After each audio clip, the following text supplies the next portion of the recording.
away from it all. Let me take you away from it all. It only takes a phone call. Hello. Hello.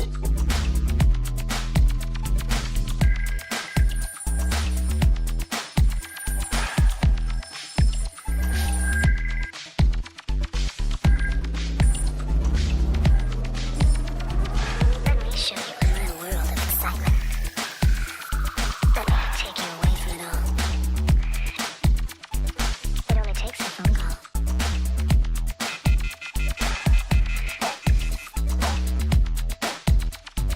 Let me take you away from it all. Let me take you away from it all. Let me take you away from it all. Hello. Hello.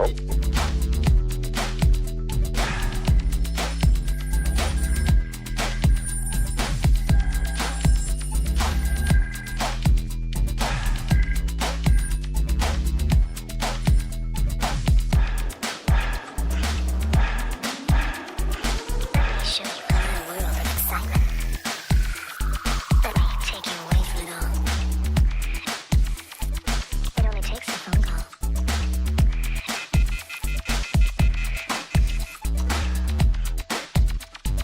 Let me take you away from it all. The possibilities are endless. Let me take you away from it all. Let me take you away from it all. It only takes a phone call. Hello. Hello.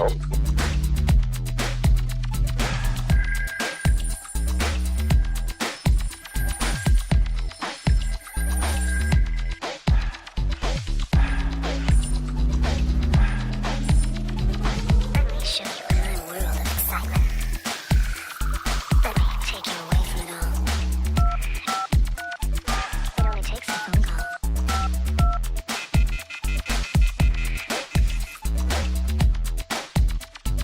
Let me take you away from it all.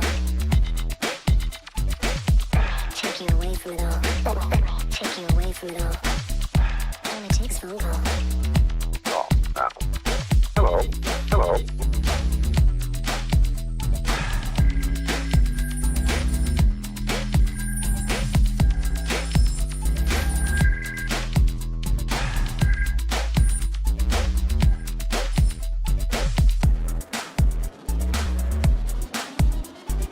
Let me show you another world of excitement.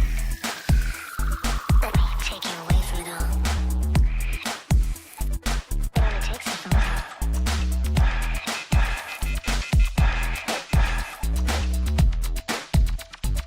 Let me take you away from it all.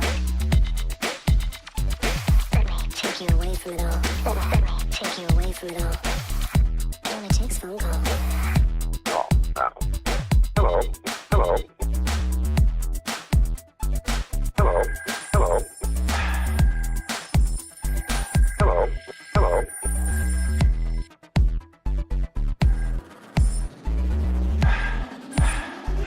Let me show you another world of excitement. Let me take you away from it all.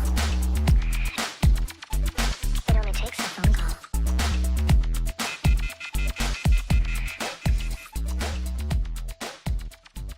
Let me take you away.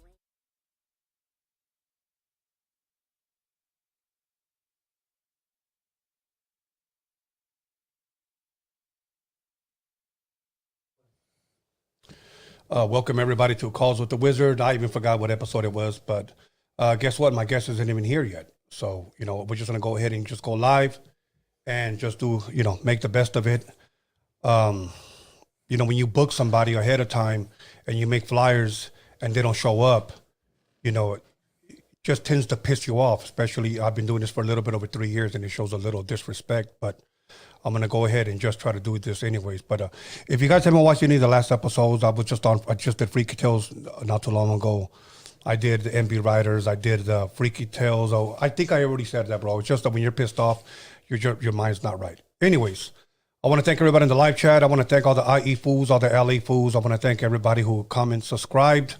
I want to thank everybody who's at home watching, those of you who decided not to be on the live chat and just are here for whatever. So, anyways, my day's just fucked up already. But without further ado, let me go ahead and introduce whoever's here. So, once again, Boo Boo. What up, man? Fucking Gil, what the fuck, man? Where you at? You out there fucking not answering our calls or anything, man? That's disrespectful. Well, you know what? I called him, bro, and he didn't answer my phone call. I've been calling him too. And then, motherfucker, you better be dead. well, I text him and then nothing, you know, and I could tell when he reads my messages. Yeah, You know, but you know, Yeah, but maybe I should have expected that, bro. But you know what? I want to say that I'm Fuck it, thankful. I made it. Yeah, I'm thankful that you're here. So The we're one just half of us. yeah, exactly. So we're gonna go ahead and just jump All right. jump right into it. But anyways, Boo Boo, I'm kind of fucked up a little bit, so let's just bear with me. That's all right. How was your Sunday going, bro? It was pretty good, man. Did you watch that fucking game? That was Which one?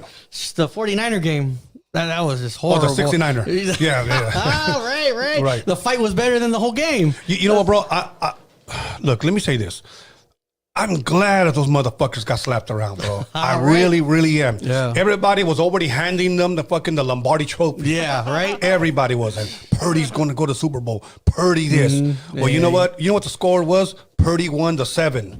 That's what that was. Damn it. That fool didn't have the balls enough to stay out there and finish the game. I don't care what 49ers or the 41ers say, bro.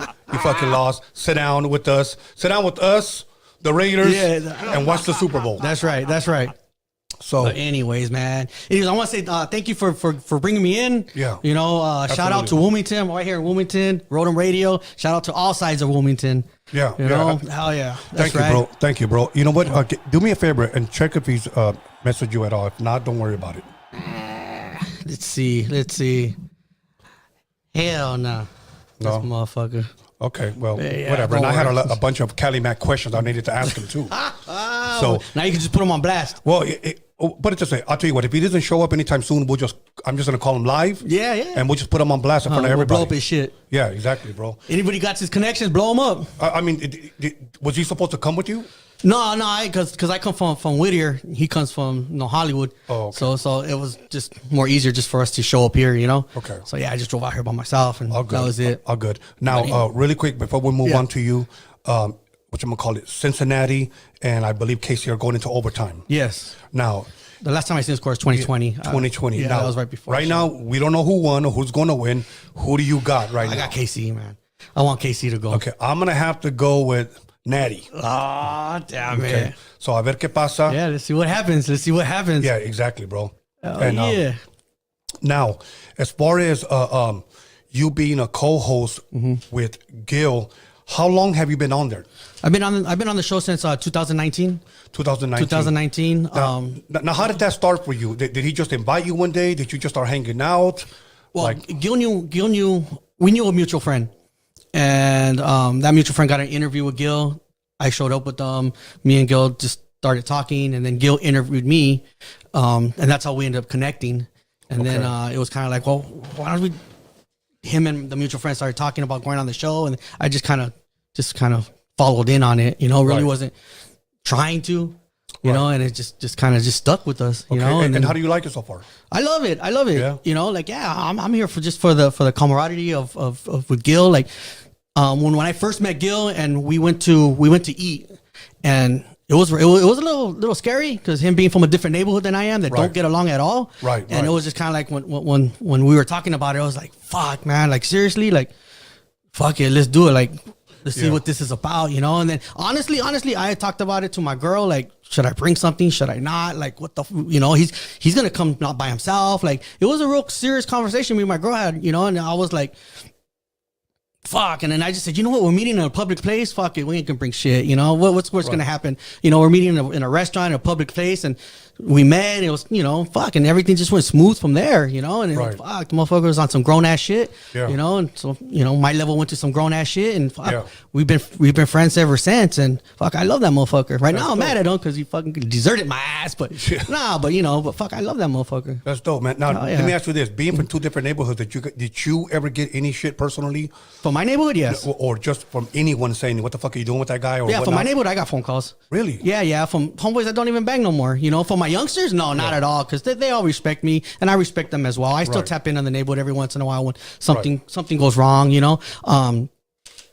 somebody dies or something like that, so Right. I'll go tap in with them, pay my respects. But from older homeboys, they're like, dude, what's up, dog? Like, what are you doing, and this and that, and fuck, dog, I mean, on that gangbanging shit, you don't even bang no more, dog. What are you talking about? Right. But see, my older homeboys and his older homeboys went at it more than mine and Gil's age group. Okay. Because when at that time we ended up going at it with another neighborhood, and they ended up going at it with another. So I don't really have that hate for that neighborhood. For Gil's neighborhood, I don't, because I never really banged against them. But when we would see each other, it was on sight, but it was just like, all right, whatever. It wasn't that hate that my older homeboys and his old have. Generations changed. Now let me ask you: isn't it a trip that we're doing a podcast and then you just happen to get hit up? Like, it's kind of a trip, right? Like it happens. I just think that us as a people, as raza, we do it to each other. Like, and I don't understand it. I don't either. We put each other down all the time. Oh, you think you're all bad because you got this, or you think you're that, and it sucks. Right. And to be honest with you, I look at the blacks, and they got it together. Yeah. They really do. Yeah. They can throw out a fucking Facebook message, Instagram message on the East Coast, and it'll hit the West Coast, and they'll do something. Yeah. They'll form fucking whatever they got to do. Right. It's happening. We do it. It's like, who the fuck are you? Yeah. It's like, motherfucker, I'm just trying to get something going. Like, if you don't want to go, then don't show up. Why you ain't nobody? And then they just start putting out their shit, and it just kills the whole vibe. Yeah, it does. It does. And we got the majority. Dude, no, brown people have the majority in this state, It's true. and even in this country, and we just don't use our numbers. We're too busy on that old shit that our tias and tios were on, and just bagging on each other and talking down on each other, and we need to get out of that. Yeah. So, for people that may not know your story, where originally are you from? Like, where did you grow up at? I was born in Whittier. Okay. Grew up, lived in Whittier. My mom and dad separated. My dad moved to the Valley, which is Burbank. My mom stayed in the house in Whittier. Third grade, I ended up going to my dad's because my mom was like, I was living with nothing but women. So my mom was like, no, you need a man in your life. You're starting to act a certain way, So my mom had to man up and send me to my dad's. So then I went to my dad's in the third grade, and I lived there ever since. And, when I guess I lived there from the third grade to probably the 10th grade, because then I started going in and out of jail, and then my mom and dad started fighting over me and all that. So I was moving back and forth a lot. But what was weird is when I moved back to Whittier, remember I left in elementary. Now I'm coming back in high school. Right. So I moved back to Whittier. I live in Los Nietos neighborhood. When I moved back, all my friends that were there, they were all either from Los Nietos or Cantaranas. And they're worst enemies. Yeah. So it was like, what the fuck? Who the fuck do I hang out with? Like, dude, I hang out with this dude and these dudes get mad. And it was just a weird transition for me. But it's almost the same today. Yeah. They're still like that. It's almost the same today. It's like you can't even be in the middle because people will tell you choose sides. I'm not choosing shit. Yeah, exactly. Exactly. And then, me being from because I was out with my dad, I ended up getting into a neighborhood in the Valle. Right. And then when I came back, they both ended up didn't liking me anyways. Los Nietos or Cantaranas, they're like, oh, yo, Vallero, and then they jumped me after school and shit like that. Okay. 'Cause I was going to Pioneer High School, so they both went to that school. Okay. And then I was by myself, so they both. So are you me. the only kid? Because it sounds like you're the only kid. I got 3 sisters. I'm the only boy, and I'm the youngest. The only boy, I should say. Yeah, I'm the only boy, and I'm the youngest out of 3 sisters. Okay. Yeah. Wow. Yeah. Now, growing up, did you play any sports, man? No, I didn't. I wanted to play football, but my dad didn't have the money, and him and my mom never really talked till later in life. So it wasn't like my dad communicated, said, hey, Mijo wants to go join football, and they never came together to put me in. My dad would just say, I don't have the money, and that's it. And then I would go to my mom, I don't have the money, But if they would have communicated, they probably would have. Do you remember how much it was to sign up for? It was like $9. Really? I remember back in the 80s. Oh, yeah, okay. this is like 83, 84. Shit. Yeah, this was like the early 80s. And this is pads and everything? Yeah, this was tackle football. I wanted to play for Viking football. I even went to tryouts and everything. And the sad thing is I went by myself. My parents didn't go. My mom didn't go. Like I just, my friend was like, let's go. And I was like, okay, let's go. I went for tryouts and everything. And when the $9 came, I was like, I didn't have it. Okay, you know how much it was out here? Believe it or not, not that it was cheap. It was $45. Yeah, wow. Okay, it was $45.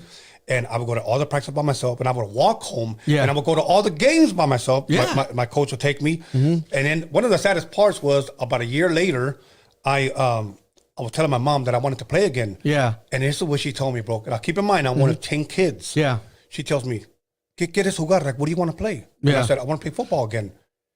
She goes, ¿Cómo que otra vez? Like, what do you mean again? And I was Yeah. like, yeah. Mm-hmm. She goes, ¿Ya jugaste? You already played? And I was like, yeah. yeah. So I went and got my picture. Yeah. And I showed it to her. And she felt so bad because she didn't know. She didn't know. Yeah. Yeah. Because back then, like, our parents kicked us out. They were like, get out, go outside, and Right. come back when the streetlights come on. You Yeah, know, and that's the way it was. And they that's didn't know what we were doing. That's the way it was. They just didn't know. And we come home and we were like, oh, And when you have go to 10 bed. kids? Yeah, it's hard to keep track. I mean, with 4 of us, it was hard for my dad to keep track. Right. You know, and sheesh, yeah. Now, growing up, that you mentioned you had went to jail. Did you start going like? So what happened was probably in the 4th grade, I ended up getting put in foster care. Wow. And that's when I guess my journey started. Was in the 4th grade. I got put in foster care, and you know, because I was out on the streets as well. You know, ended up one of my buddies stole a little '80s motorcycle. The little they look like ninjas, but they're '80s. Okay. You know, and I was fucking driving around on it on the streets, and I drove by a cop, and he just looked at me like, "Damn, what's this little 9-year-old kid fucking driving a motorcycle?" And at that point, I didn't know what to do, so I fucking hit the gas. He came chasing me. I got scared because he chased me. I dumped the bike, and I just fell on the floor and started crying. You know? No shit. Yeah, I was 9 years old. I was fucking cops were chasing. He chased me for like about a block and a half, and at that point, I was just like, I got scared, and so I fucking ditched the bike on the curb, and then I just fell on the floor and started crying. And the cop was like, "What the fuck you doing?" I don't want to go to jail. I don't want to go to jail. And did it take Oh yeah, you? they took me to jail. Yeah, and then fucking did A the whole 9-year-old routine. handcuffed. Yeah. Mm-hmm. What the Yeah. fuck? Ended up. Yeah. And they just scared me. Right. You know, but this was already after I had went to foster care, so they had already handcuffed me and everything. You know, they just had my dad come pick me up and stuff. But you know, I was terrified. I'd never dealt with a cop before. You know, and then since what they did, they just scared me. And then the next day, I realized it. Like, damn, they didn't do nothing. And then all my friends at school were like, I was like the big dog in school, you know, because they were like, fuck, you got arrested on a motorcycle and blah, You blah, were blah, like, blah. yeah. Exactly. And I realized those cops, all they did was scare me. And what did that do? That elevated me, you know? Yeah, you and that's said- why I started so young. Yeah. You know, and then after that, it was just like, I See, went but I'm glad you used that because you could have said those were the 3 hardest hours of my life. hell no. I was fucking crying like a little baby. Right. Oh, yeah. I Shoot. think I was 11 or 10 when I got arrested Yeah. for breaking into the school. Okay. So, I mean, Yeah. And because I live right across the street from my elementary school, so on the weekends we were just fucking bored. yeah. And we wanted to go in there and fucking steal staplers and, Yeah. you know, All right. whatever, rulers. And then they caught us coming out, and I had a box full of like rulers and staplers. I didn't know what the fuck I was going to do with You were them. just taking shit. I was just taking shit. Yeah. So they caught me. Yeah, and then after that, ended up, you know, graduating my thug life, I guess you could say. Yeah. Got into the neighborhood, started graffitiing and just doing stupid shit, you know, gangbanging and getting caught, going to jail in and out. And I started getting really active. And now I'm in my junior high years. I get put on a gang injunction Okay. in 92, October of 92. We were the first neighborhood in LA County to get a gang injunction. Wow. So I still have all the paperwork and everything. And so the way they got me was I had a warrant out for my arrest. And at that point, they had pulled me over. I didn't know what they were doing. They had me sign all kinds of paperwork, which that was wrong because I think I was 13 at the time. And how, or 13, I was about to ask I you. think I was 13 at the time. And I shouldn't have been signing anything without any type of legal or parent being there, you know, representation. But they got me. They said, "Oh, you have a warrant out for your arrest," which I knew I did. And they said, "Oh, we'll let you go if you just sign it." And of course, what do you think a 13-year-old kid? I don't want to go to jail. Fuck, I signed it, you know? And Did you find out later what that was? yes, I did. I'll get there. Well, the next day they ended up taking me to jail anyways. I'm running in the neighborhood. They just caught me the next day. So I signed it for nothing because I didn't know. But so the next day I get caught again doing something, you know, just fucking walking around. They fucking took me to jail. Ended up going to juvenile hall. Did a few months there. Got out, and this gang injunction is still over my head. I'm like, what the fuck? And so a couple of homeboys were going to court on it, trying to figure out what it is, and they really didn't know. And come to find out, I was like, damn, we're getting kicked out of our neighborhood. Like, dude, and I can't even hang out with another homeboy. You know, one of the clauses was in there that I couldn't hang out with another homie. Wow. And I'm just like, what the fuck? So if we get caught walking down the street, I was arrested, or if we got caught in the neighborhood, you get arrested. And it was stupid because we would get arrested for trespassing if we were in the neighborhood. So they wouldn't mess with us from Monday to Thursday. But Friday, you were busted all weekend long. You get caught on a Friday in the neighborhood, they took you in, you get busted for trespassing. Fucking come. You don't see a judge till Monday. So they got you off the street. The city jails would be full of us because we were out thinking we were hard. Yeah, we're fucking in jail, whatever. Come Monday morning, the fucking judge is like, trespassing, get out of here. You know, they just kick us out of here. And then doing that enough times, it's like, fuck, I ain't going to the neighborhood. Fuck you guys. You know? And after that, and that's how they got us out. Now, let me ask you this. Did you ever, I mean, it sounds like you did it, but I have to ask you, did you ever apply yourself in school? No. And there's a reason why. I never learned how to read or write. Really? Never. I have dyslexia, and I didn't know that till probably junior high. Okay, for people that for some reason that may not know what that is, can you kind of explain that? Well, the way I can explain it the best is get a Russian book and try to read it. That's the best way I can explain it. And that's how I see words. You just see letters. Yeah, I've recognized Tony, Vision, Host. You know, you memorize words. But if you give me a book and try to read it, forget it. I'm lost. You know, so a lot of my stuff is I have to listen to it audio. No shit. Yeah. And that's just, it's a disease. Like, wow. Like, and people like, I've even like, you can't read, like, you're stupid. Like, no, motherfucker, this is hard, you know? Like, do you know, can you read that on your shirt? Yeah, but I can't spell it. You know? I can't spell American. It's too long. Okay, like I can't, I don't know the sounds of the letters. So really? Yeah. Cause it's like, get a Russian book, read it. You can know how to read it. You know, so it's just a bunch of letters to you. Yeah. So yeah, that's what it is. You know, and you see shit just weird. Like it just in your head, like you see it, but in your head, it turns everything around. Wow. Yeah. Holy shit. Okay. Well, yeah. So that's what it is. That's the best way I can explain it. Get a Russian book and read it. Did you ever meet anybody like yourself in the neighborhood? Oh yeah. Because when I found out, they started throwing me into SDC classes, which are because I was failing all my classes. That's how they figured it out. And I ended up going into SDC classes, which you stay in a classroom all day long. And there was a bunch of us in there like that. Yeah. Wow. Okay. Yeah. Shit. And then, so now at this point, I'm already in high school. I'm already, in and out of juvenile hall, in and out of camps. And 17 years old, I get busted for murder. Boom.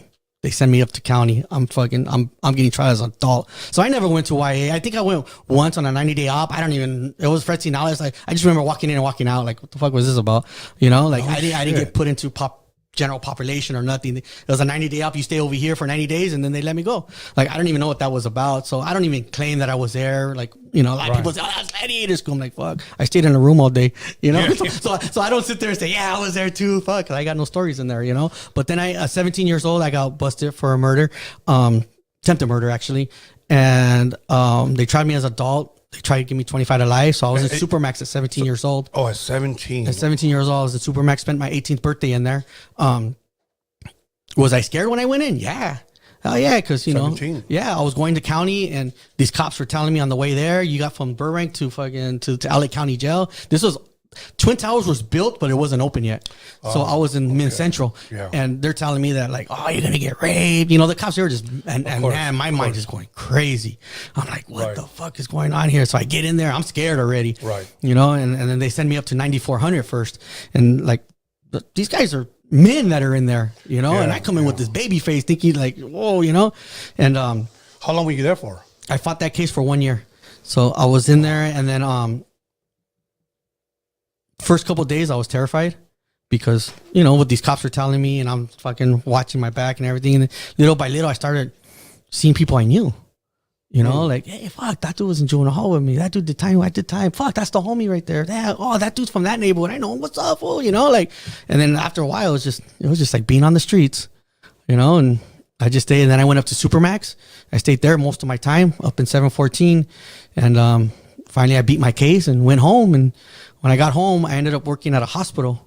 My sister had got me a job. That was like, when you're going through courts and you're going through that, they're like, yeah, do you have a job? And my sister was like, I could get him a job where I'm at. I hire people, So it was a lot, going on. So when I got out, I had already had a job at a hospital being a janitor. So that's where my life pretty much turned around for me. How did you like working? Actually, that was my first job. Well, my second job. My first job was Taco Bell, which was fun, it's fun. But I wasn't there no more than 6 months. But I was working at the hospital as a janitor, and man, getting that paycheck every week was nice. I mean, I was working full time. It was taking up a lot of my time, so I wasn't on the streets. I was already looking at life, and I was like, fuck, I don't want that. Like fuck, I'm good. Fuck, bro. I'm good. So I pretty much kind of got that job, and then my other sister, she worked for the Walt Disney Company, Okay. and they were hiring for manual labor for pulling cable like this, like Right. for computers and phones.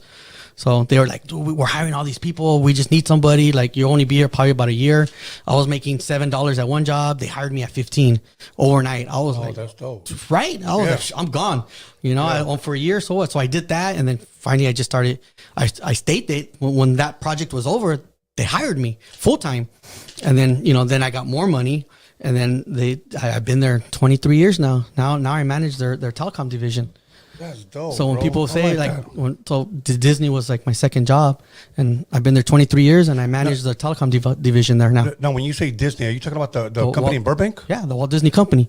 I don't care where you're at. If there's a computer or phone on your desk, I probably know about it. Okay. You still work there? Today, yes, I'll be there tomorrow morning at 8:00. Wow. Okay. Yeah. I was signed there. For Hollywood Records or what? 1990 to 1997, I was signed to Hollywood Records, and then they came up with another label called Hollywood Basic. But Okay, it was yeah. both of them were owned. Oh, by Disney. Yeah. Yeah. And our record came out in 1991, and then another record came out, I believe, in 1993. Okay. And then I stayed on. They let High C go, but I stayed on my full 7 years that I was signed to. Okay. And I don't know if do you know Antonio Pelayo? No. Okay, I started in 98.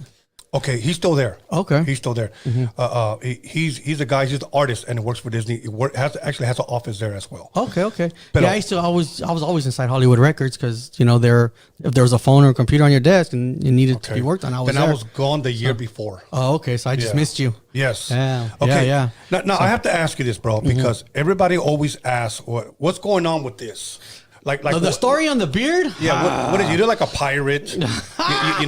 Give me some of the names that you've been called, bro. Because it looks like something you bought at Party City. The only thing that when I see people on the streets, they're like, dude, that shit's badass. Fucking, how long have you had it for? This and that. Only online I have people talk shit. Of course. But in my face, everybody fucking loves it. Of course. And Well, I've never met a hater in person. yeah, right. You're never going to. How it started. Me and two homeboys. It was my homeboy Bam Bam and Beaver from Diamond Street. Now Okay. these guys are older than me, so they're not my age. They're already in their 50s. We were just hanging out one day having beers, and we all had goatees, and we were talking about them. And someone had said, "Hey man, let's see how long we can grow them." You're drunk, So we all tried it, and they tapped out, and I still have mine. No shit. Yeah. Now, what's the longest you ever had? Is that it? Yeah, about here. Yeah. I trim it every so often. Do you ever plan to like let it go to your umbilical, like to your belly button? No, You look like ZZ Top or something. It's funny because before everybody started talking about it, I was actually talking about taking it off. Do you ever plan to? I really was thinking about it, and I was gonna do it on the show. No shit. Yeah, and then we had thought about like for Christmas, let's fucking just take it down. Let's see how much, if we could get what is it, like money? I guess donations, and then we could turn around and buy gifts for it. See if people wanted to donate to see it get taken down. And I was ready for it, and then the beard just took off, and it was like, all right, let's just leave it. Give me 1 second, Alex. I want you to do me a favor. I want you to put on the live chat. Should Boo Boo cut it or leave it? A yes or no question? Yeah, yes or no question. Right. Yeah, and then we'll get the results in a little bit. So just let him know, should he cut off the beard or leave the beard? Okay. So if it wouldn't have took a life of its own before Christmas, it'd have probably been gone. No shit. Yeah. Now, be honest with me. Does it ever stink? Nah, I wash it every day. Oh, man, shoot, I take 2 showers a day. One before I go to bed, one when I wake up. I get it. Because some people would be like, like online. Like I said, nobody talks shit to me offline. Like, have you ever went home like after a night and then you look yourself in the mirror and you got like corn, cilantro, or anything like that in there? No, usually after I eat, I gotta check myself. No shit. Yeah, I'll check myself. What about a spider? And stuff. No spiders. Okay. No spiders. I'm just have to ask though. Yeah. No, so that's the story on the beard. Like it was just me and my homies just talking about it one day over some beers. Any of them still have it? No, they took theirs down. They didn't last no more than a couple months. They're like, I just can't do this, and I just kept it going. I ended up starting to like the look. So how many years now? Probably about 5-6 years, I think it's been. Okay. Yeah, and I've taken it down. Like trimmed it up, took a couple inches off of it, maybe once a year. And how do you do it, with the clippers or the scissors? Yeah, or? both. I just did it in the mirror. No shit. Yeah. You don't go to a barber shop and have them like. No. Well, I think last year I had my girlfriend's mom took it off. Well, she trimmed it down. She was like, let me, so yeah, she did it because she cuts hair. So yeah, but no, and then it's I've had the barber kind of trim the sides to kind of even it out because I've screwed up. And they're like, oh, I'm like, dude, don't even worry about it. It'll grow back in 2 weeks. All right. Don't even trip, Okay, now let me ask you this. You've been podcasting now for almost 3 years, you said? Yes, 2019. Okay. Not probably. Let me take that back.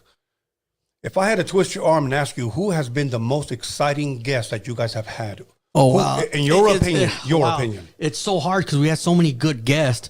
I mean, right? The one that I really enjoyed, and he really didn't talk that much, was Badachi. Badachi, okay. Yeah, because I was a huge fan of him. Okay. I am a huge fan of him. I listened to his music. So when we got him, I was like, what? Hell yeah. I was excited. Now, what do you mean he didn't talk much? He's very mellow. You think I'm mellow on the show. No, he's really mellow. Okay, then you have to hear the interview that we did because we did it. I think I hadn't even had like 50 episodes yet. Yeah. And he came here and we chopped it up like 2 hours. Oh, wow. Yeah. And then after that, we went out to some club out in LA. I forgot, it was right before or when the pandemic started opening up a little bit, somewhere around there. Bro. Okay. Yeah, he came and it was a good interview, bro. A lot of people don't even realize that he had been on here. Like there was, for an example, and I'm sure you guys probably get the same thing, like prayers, okay? People have shown me his page and you need to get this guy on. I'm like, bro, that guy was like episode 34. Yeah. You know what I'm saying? Yeah. So I asked people first, Google it and then come back and ask. Yeah. But now, who is somebody that you personally would like to see at the American Cholo podcast? Who would you like to, if King Little G. Okay. I'm a huge fan of him too. Okay. The story on King Little G was I got invited to him, King Little G and Bozo's Blue Rag video. Okay. So I see King Little G coming up, and I've been a huge fan of his too for a while. I see him coming up, and I'm like, I'm trying to position myself to like kind of jump in front of him and be like, what's up, man? I'm so-and-so, And so when that point came to where I jumped in front of him, he looked at me, he's like, what's up, boo-boo? And I was like, hell no, you know who I am? And he was like, yeah, watch you guys. I was like, that's right. So that was pretty exciting for me because, being a huge fan of him too. But yeah, King Little G, you need to come on, man. We're trying to get you. He said, yeah, but just haven't done it yet, timing and all that. But yeah, that's one of the big ones I kind of want to see. Okay. Now, let me ask you this, because after this, I need to address something. Yeah. Have you don't have to mention no names, okay? And I think it's better like that. Okay. Have you had people on there or someone on there that you like, man, I fucking regret that motherfucker? Man, it's just like, they just sat there like this.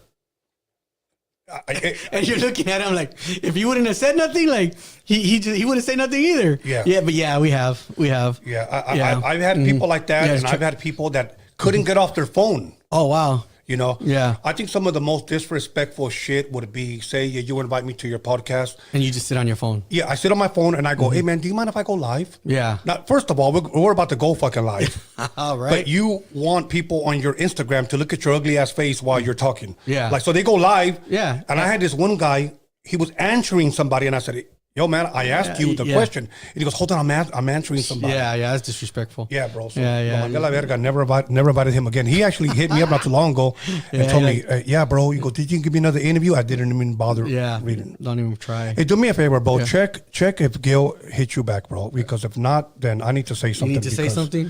No, because this shit's pissing me off, bro. No, not there. No, I'm serious, bro. No calls, no text message. Check it out. I just come. Okay. Do me a favor, bro. Can you just like text them really quick, bro? Yeah. Okay. Anyway, Alex, can you go ahead and put me on this camera right here? Let me know when I'm on.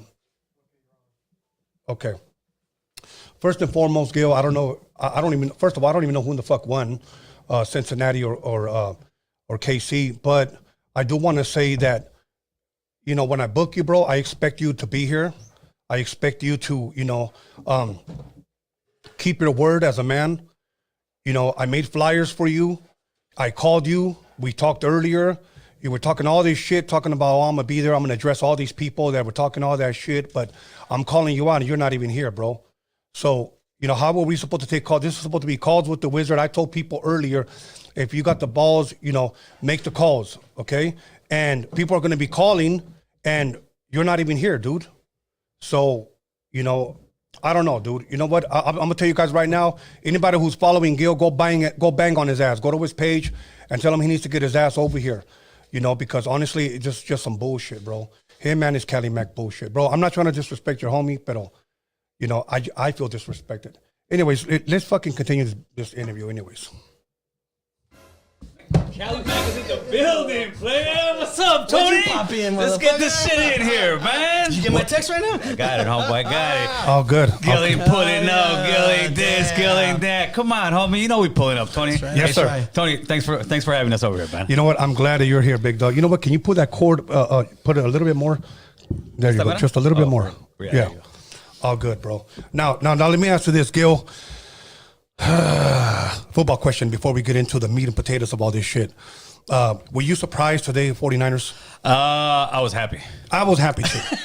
Because I didn't want to hear click, click, bang, bang. The 49ers, fuck that. No, dude, I'm sorry, but the 49ers are some of the most obnoxious fucking fans out there, homeboy. So That's why I call them the 69ers. there bro. you go.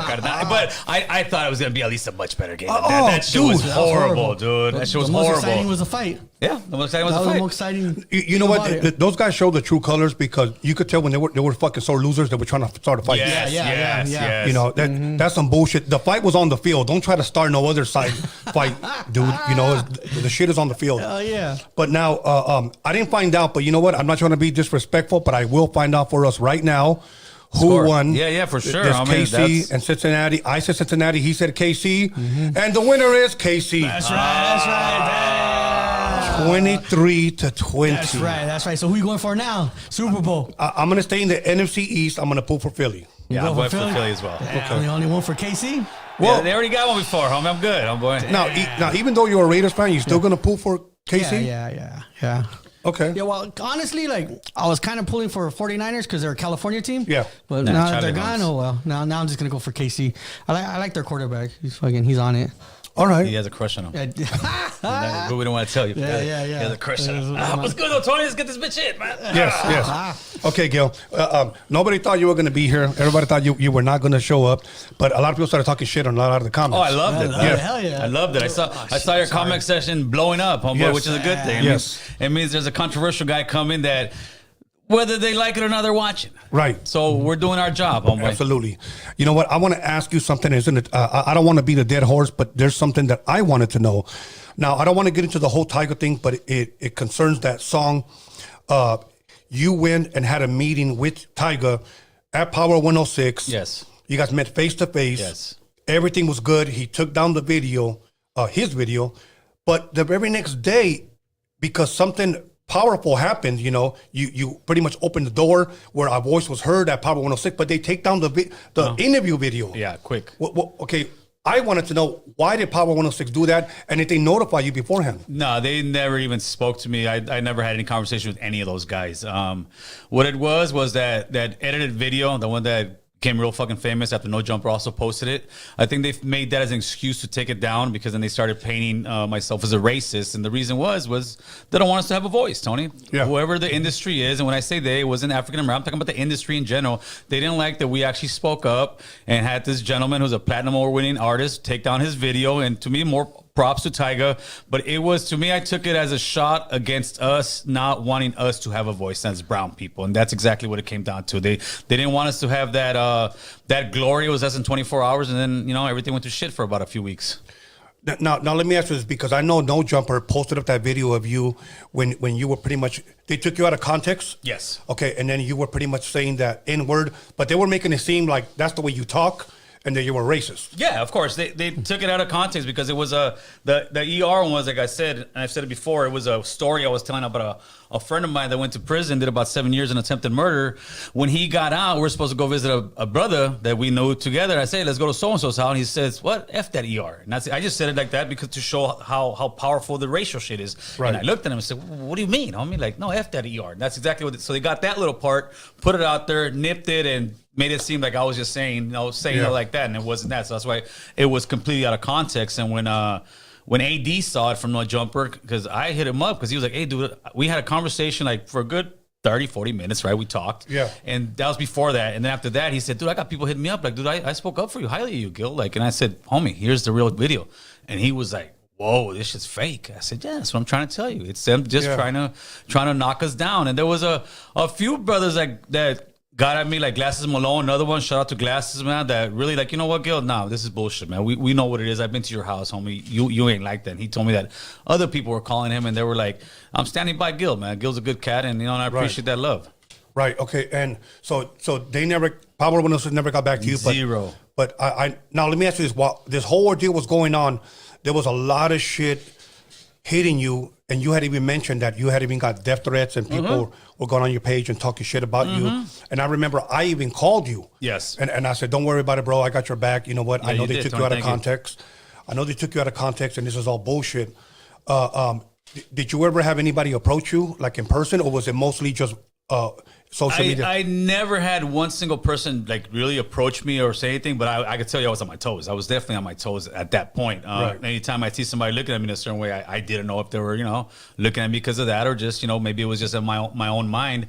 But no, but as far as death threats, yeah, dude, I got easy hundreds, if not thousands. I mean, my Instagram was just blown up, and I'm talking about thousands of messages fucking just flying through there like hourly, and I'm just deleting them and fuck you piece of shit, and my own raza talking shit like everybody, homie. And then after it was all cleared up, I was trying to send people the real video or whatnot, right? And then finally I said, dude, I can't keep up with this shit. Yeah. And then after the no jump and everything, I got a lot of the same guys who were talking all that shit. Hey, homie, I'm sorry, man. I apologize to you. Like straight up telling you, hey, dude, you're right. This was out of context. I apologize to you. And I'll be like, no worries. I mean, I get it. I understood why. Even when I saw that, I was disgusted because of the way it was edited. Yeah, because I had a lot of people that were sending me that video as well. And I'm sure you probably got some shit as well. Yeah. So people were sending it to me. And here's what I always told them, bro. Just wait, bro. Just wait. Let him address it. I know Gil. He will address it. He's not going to run from it, bro. He will address it. No, that's one thing about Gil. He does his homework. Yeah.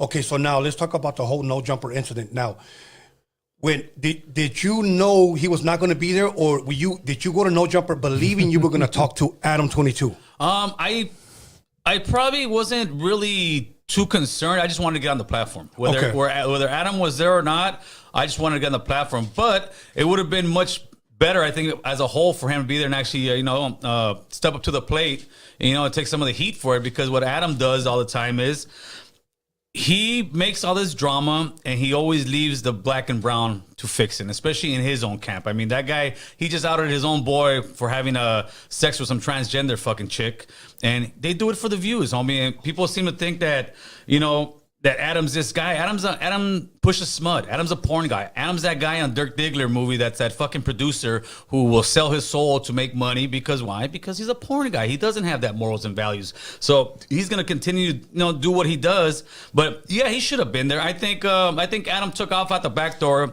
just like Flacco said, because we told him we're going deep. We didn't sit there and make any surprise them. It's like right now how we came. We didn't sit there and say, oh, we're only coming like 2 or 3. No, we told them ahead of time. A.DA knew, Duno knew, and that's when they said, hey, these fools are coming deep. I mean, because we're sending a message. We're sending a message that I wasn't alone. That I was sitting here speaking for a lot of people that feel the same way, and that all those death threats that were coming my way, it was something that. It was something that we were backing. All the homies were backing the play of the platform, homie, and that was a great thing. And shout out to all the homies that went that day. Okay, that's dope. That's dope. I'm glad you explained that, because there was a lot of people saying, "Why did he have to go deep? Why did he have to go deep?" Hey, but Tony, who gives a fuck? What's wrong with tell me this? Why so many? Why so many people hate?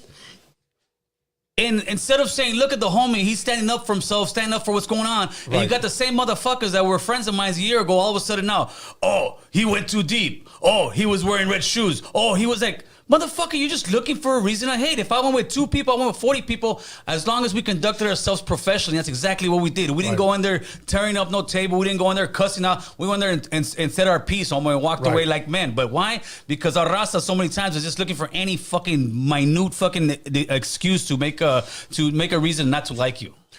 Oh, I couldn't have said that better.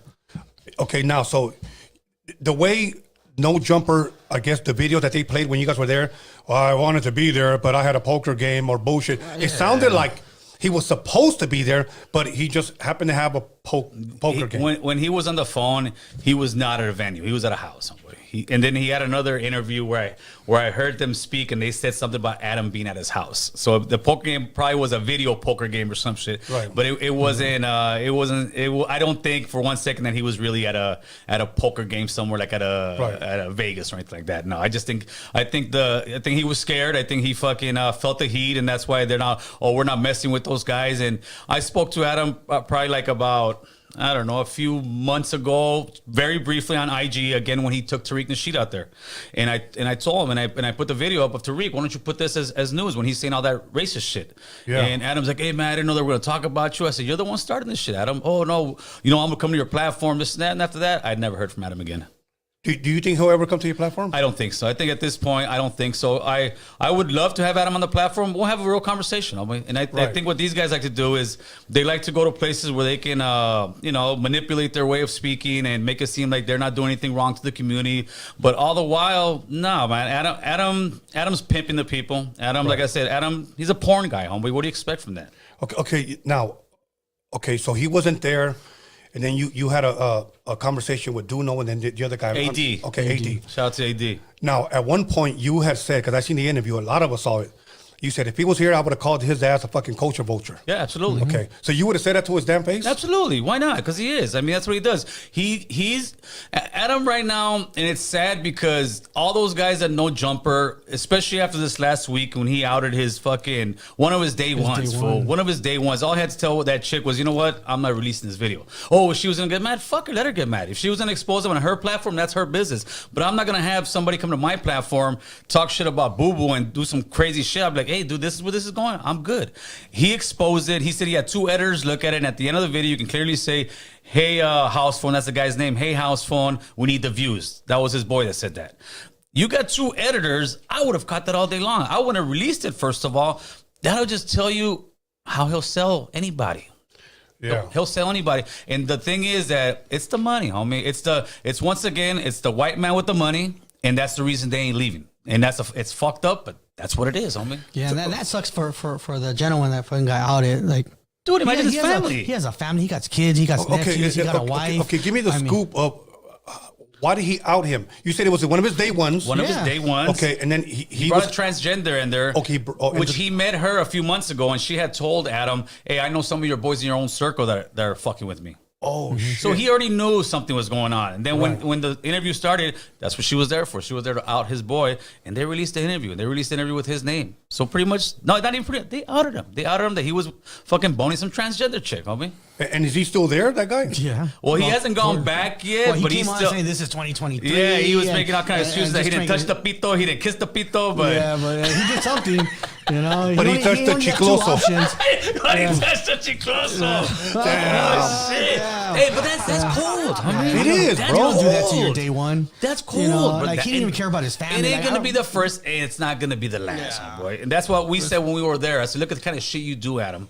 He did that to us, and we've been calling him out. There's other platforms. Budden's been calling him out. But everybody, what it is, he's got the money, homie. He's got the money. Yeah. He's paying those guys well, I'm sure, and that's why they're scared to leave. Even though those guys, if they're not under contract, they can go and do their own platforms and they'll follow. We don't need a white guy to fucking sit there and make the platform for us. We're LA, homie. We brown, we black. We could do our own thing, carnal. Do our own fucking thing, bro. Yeah, that's what I don't fucking understand. Somebody had recently asked me, hey, if he invited you, would you go on there? I go, unless I'm talking to that fucking white dude, I'm not going on there, bro. I said, I'm not going on there. I saw that. Some people took offense to that, Tony. Tony said, and I was going to put it on my clip and give Tony more heat, but I was like, nah. I saw Tony say that if you've been a no, so we have been a no jumper because Adam did an interview with us, right? So we haven't been there yet. Yeah, we haven't been We're there. just in the building. So he said, if you've been a no jumper and you haven't got interviewed by Adam 22, you can't say you've been a no jumper. And what if Adam runs out the back door? No, see, but I'm going to tell you why I give you guys points on that one. Because at least he did a video for you guys. Oh, he was there on video. Yeah, that's true. He it was did a COVID video. time. Yeah, that's right. No, you know what? We went over there and just, you know, we put our foot down there and a no jumper, and I think we made our staple, but our mark. But I know what you mean by that, and I agree with you to a point, because I think it's also a little bit unfair, because you got some of these guys over there that, you know, they gotta say, I went to know the jumper. Did they get the A treatment? No, but Right. I mean, but I do understand what you say by that. Okay. You know, and shout out to AD, because when he went out there and he introduced himself to all of us, we didn't expect to go in. We just thought it was just going to be him, Bozo, and Right. maybe me, you know. But he said everybody come in. You know, That's what people don't understand. Like, you guys pressed up? No, he homie, invited everybody in the building. That's just the haters saying that. Yeah. That's why I trip out. AD has never said any of that shit. Right. Duno has never said any of that shit. Okay.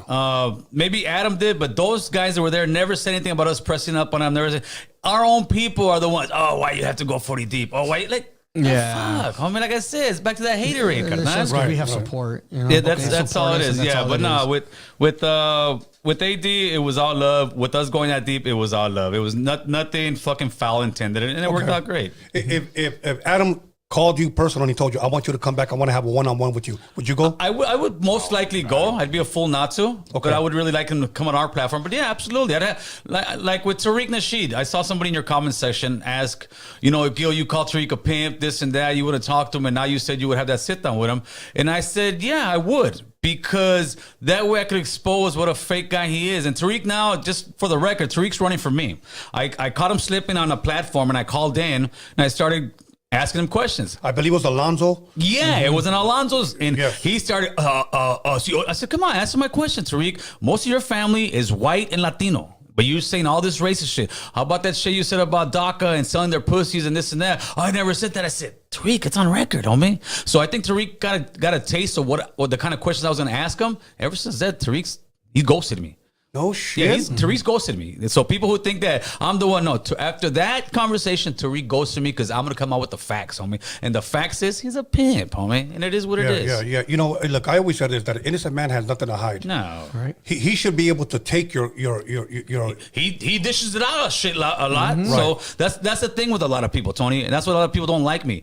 You're going to come at me, I'm going to push back. Of course. I'm going to push back. I'm not going to get disrespectful. People find out, oh, he's just, no, I'm just coming back with truths. And all of a sudden that truth hurts you. And now you want to say, oh, okay, I can't be both. I can't be this punk ass fool that's never been a cholo, has never been a gang, but then I'm also the guy punking and bullying everybody. I can't be both, homie. So what it is I'm very assertive. And if you're going to try to come at me, you're going to keep fucking talking, I'm going to fucking, all right, here you go, homie. And then when people get it back from me, all of a sudden I'm this asshole. Like, nah, homie, if you're giving me that energy, I would give you that energy. But for 2023, we're changing that, homie.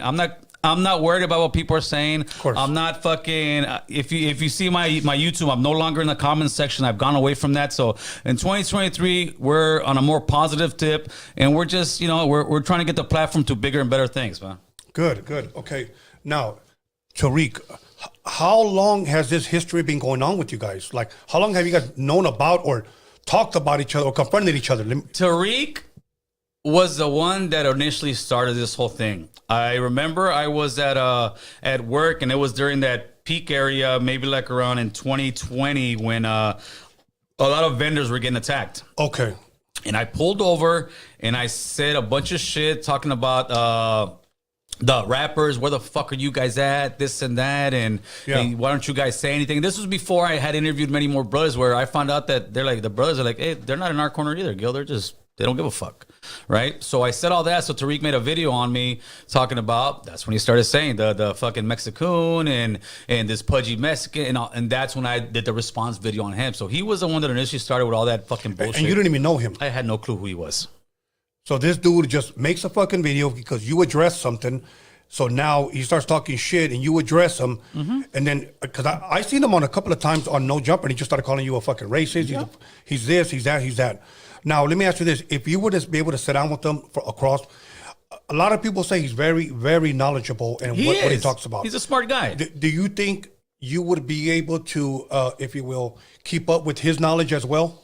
Well, it's not even about keeping up with his knowledge, because I'm not there to have a history debate. Okay. I'm here to talk about what's going on in America now. I'm here to let's talk about some of the history. But the thing is with him and a lot of people, they make up their own history. Yeah. That's the difference. And what it is, a lot of times with Raza, or even the brothers, they hear these fancy words and hear these, and they never heard, and they think, oh my God, this guy's a genius. Yes. But when you peel the onion back, a lot of shit's just bullshit. It's just straight bullshit that, and that's what he does. And to me, I don't get mesmerized by all those fancy words and all that stuff, because what are you doing now? Like, oh, they build America. Last fucking 20 years I've been working, we've been building this shit. We've been out here working. We've been out here. We're in the construction sites. We're the fields. We're drywallers. We're electricians. We're doing all this. So all this that, oh, we did this. That's why you owe. I don't owe you nothing. I owe you just common courtesy and respect. And if you don't give me that, I won't give it to you either. And that's the way I come at Tariq, and Tariq just doesn't like it. Yeah, but really quick, when he was getting these threats, and this guy Tariq was calling him a racist.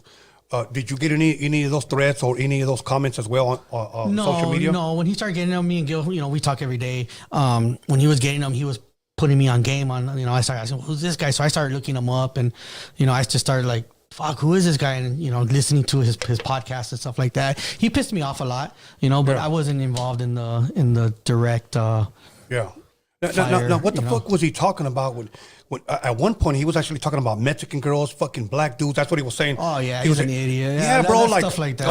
That's what I told him, and I got the audio. Yeah. He said he starts making just real bad accent. Oh yeah, these DACA chicks, all they do is they give up their pussy to get papers. Guys. Oh yeah, give my pussy, and he starts saying these fucking And that's why I told him on that Alonzo one. I say, so you're over here trying to paint me as a racist. How about you? Mm-hmm. What about you? I didn't say that. And we're like, what?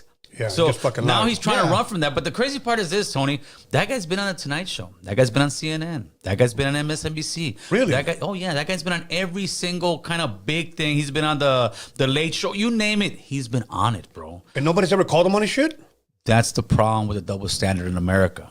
When it comes to brown people, they can do whatever the fuck they want with us, brother. And the problem is when we start speaking up, we have our own trying to press us down.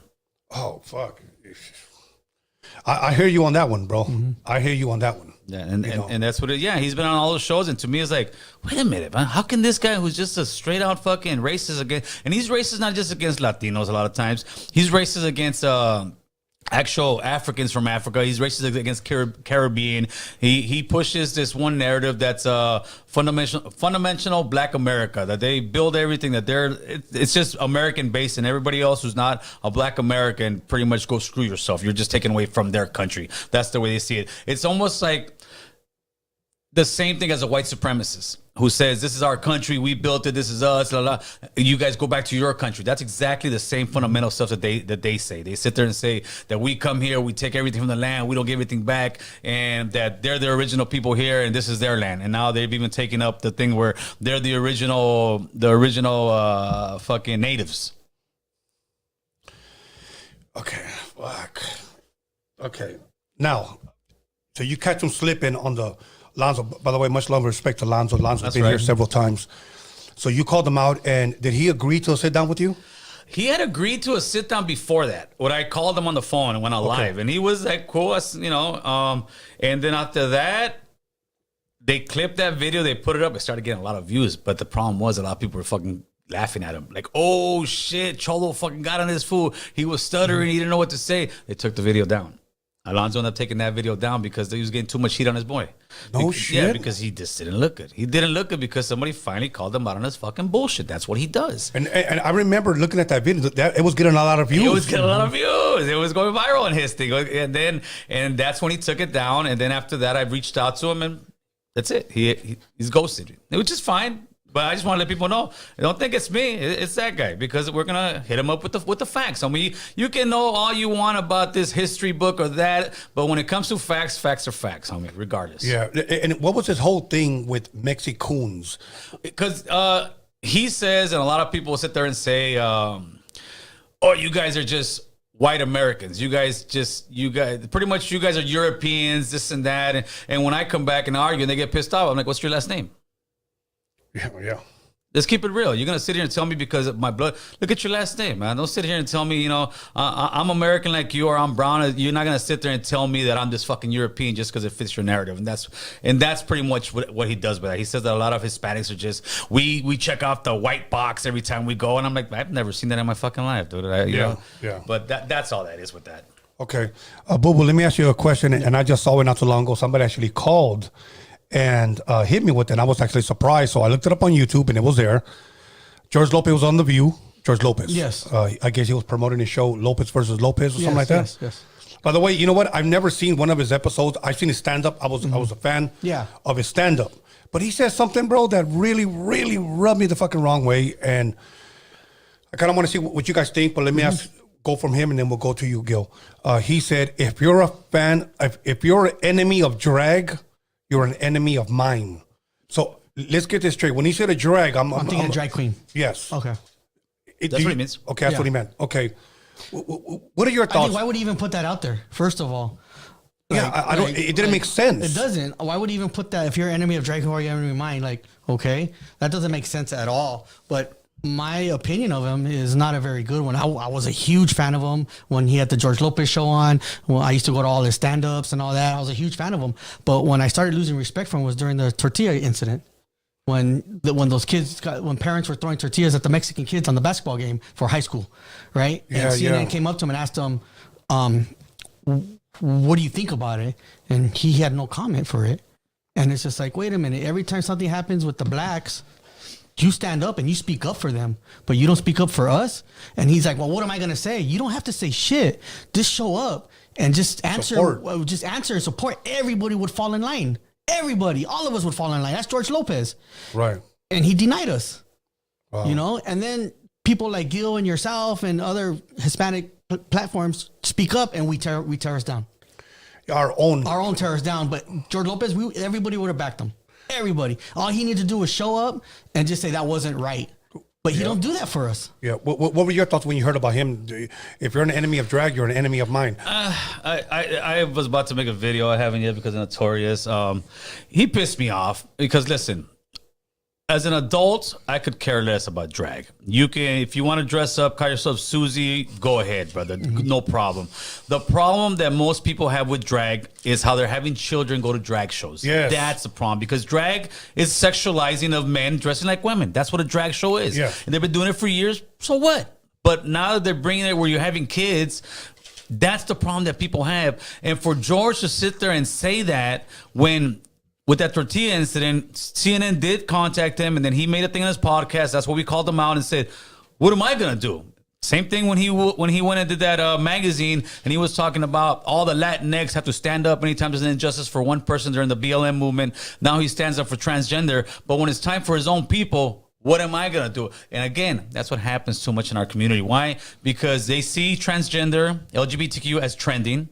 They see BLM, black people, trending. They see Latinos, you ain't trending, you're just buying my stuff. And as long as you keep buying my stuff, I'm going to keep ignoring you. And that's what he's doing with that. He pretty much, to me, I took it as a slap in the face towards us because he had just literally said this a year and a half ago. What am I supposed to do? You're supposed to do the same exact thing you did in The View. Use your voice and say, we don't like it. Yeah, yeah. And another thing I think of, like we talked earlier, like, you said you had a contract with a huge company yourself. I think he has huge contracts with the producers of his show, and I think he's just scared that if he says something, they're going to fire him. You know, they've done that to a lot of actors. I mean, Roseanne was one of them. She said something, and they canned her. You know, and I think if he says something that they don't like, that they're going to can him. You know, and I think he's scared to get canned. Yeah, but let's say LeBron James, he speaks up for his people. He's not scared of Jeannie Buss.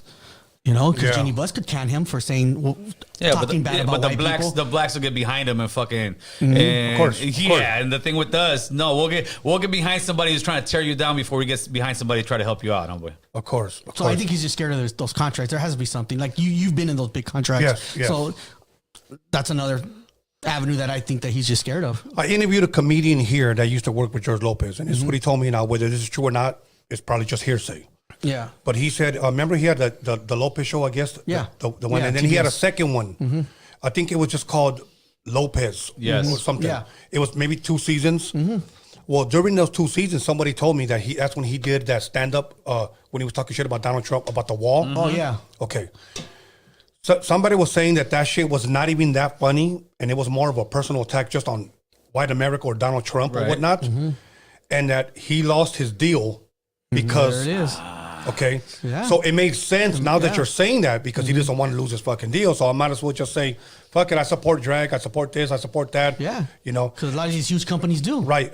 Oh, but we support drag now, phone. Yeah. I mean, you got to support everybody. I mean, para mí, que ese cabrón ya se vendió. He sold himself already. Okay. Okay, now, did you guys see on, God, what's his name? Felipe Esparza. Yes. He interviewed another comedy legend. Yeah, we had him on. it's Barcelona, what's his name? No, Paul Rodriguez. Paul Rodriguez, yes. Did you guys see that at all? Yes. Oh, dude. Bro, Paul Rodriguez was kind of sick, so he wore a mask, but he went in on George Lopez, bro. If Paul Rodriguez did? Yeah. I could see that because we've met him. I could see that he's Yeah, he goes like, "You're over there fucking lying, man. Show me where in the fuck I said it, motherfucker." Like, bro, he went in on his ass, bro. I saw that. I could see that out of him. Yeah, bro. So, but you know what? I mean, a lot of people still support George. A lot of people still in this corner. I'm not going to sit here and tell people don't support him. I just am shocked at all the things that I hear. Yeah, to me, it's just call them out. Like, even when I did that video, I still say I support George Lopez, but I will call you out. Like, dude, because that's the way we keep each other honest, homeboy. Call me out. I get called out all the time. I fuck up, all right. You know, I apologize. I keep moving forward. But George Lopez should be ashamed of himself because he so easily will back everybody else's play. But when it comes to our own, and that's our problem in our community, we will not back our own. Yeah. There was one thing that bothered me that he did, and I think I shared it with my son, and you guys can Google it. I think it was TMZ. It was the time that Will Smith slapped the shit out of Chris Rock. And he was coming out of the airport and they asked him, what he thought. And he just said, well, I don't know too much about it. I guess he was trying to dodge the question or whatnot.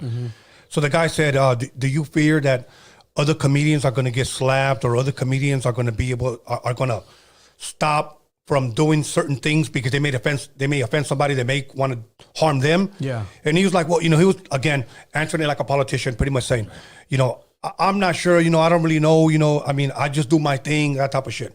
So the guy said this, okay, George, take care. I'll keep you in prayer.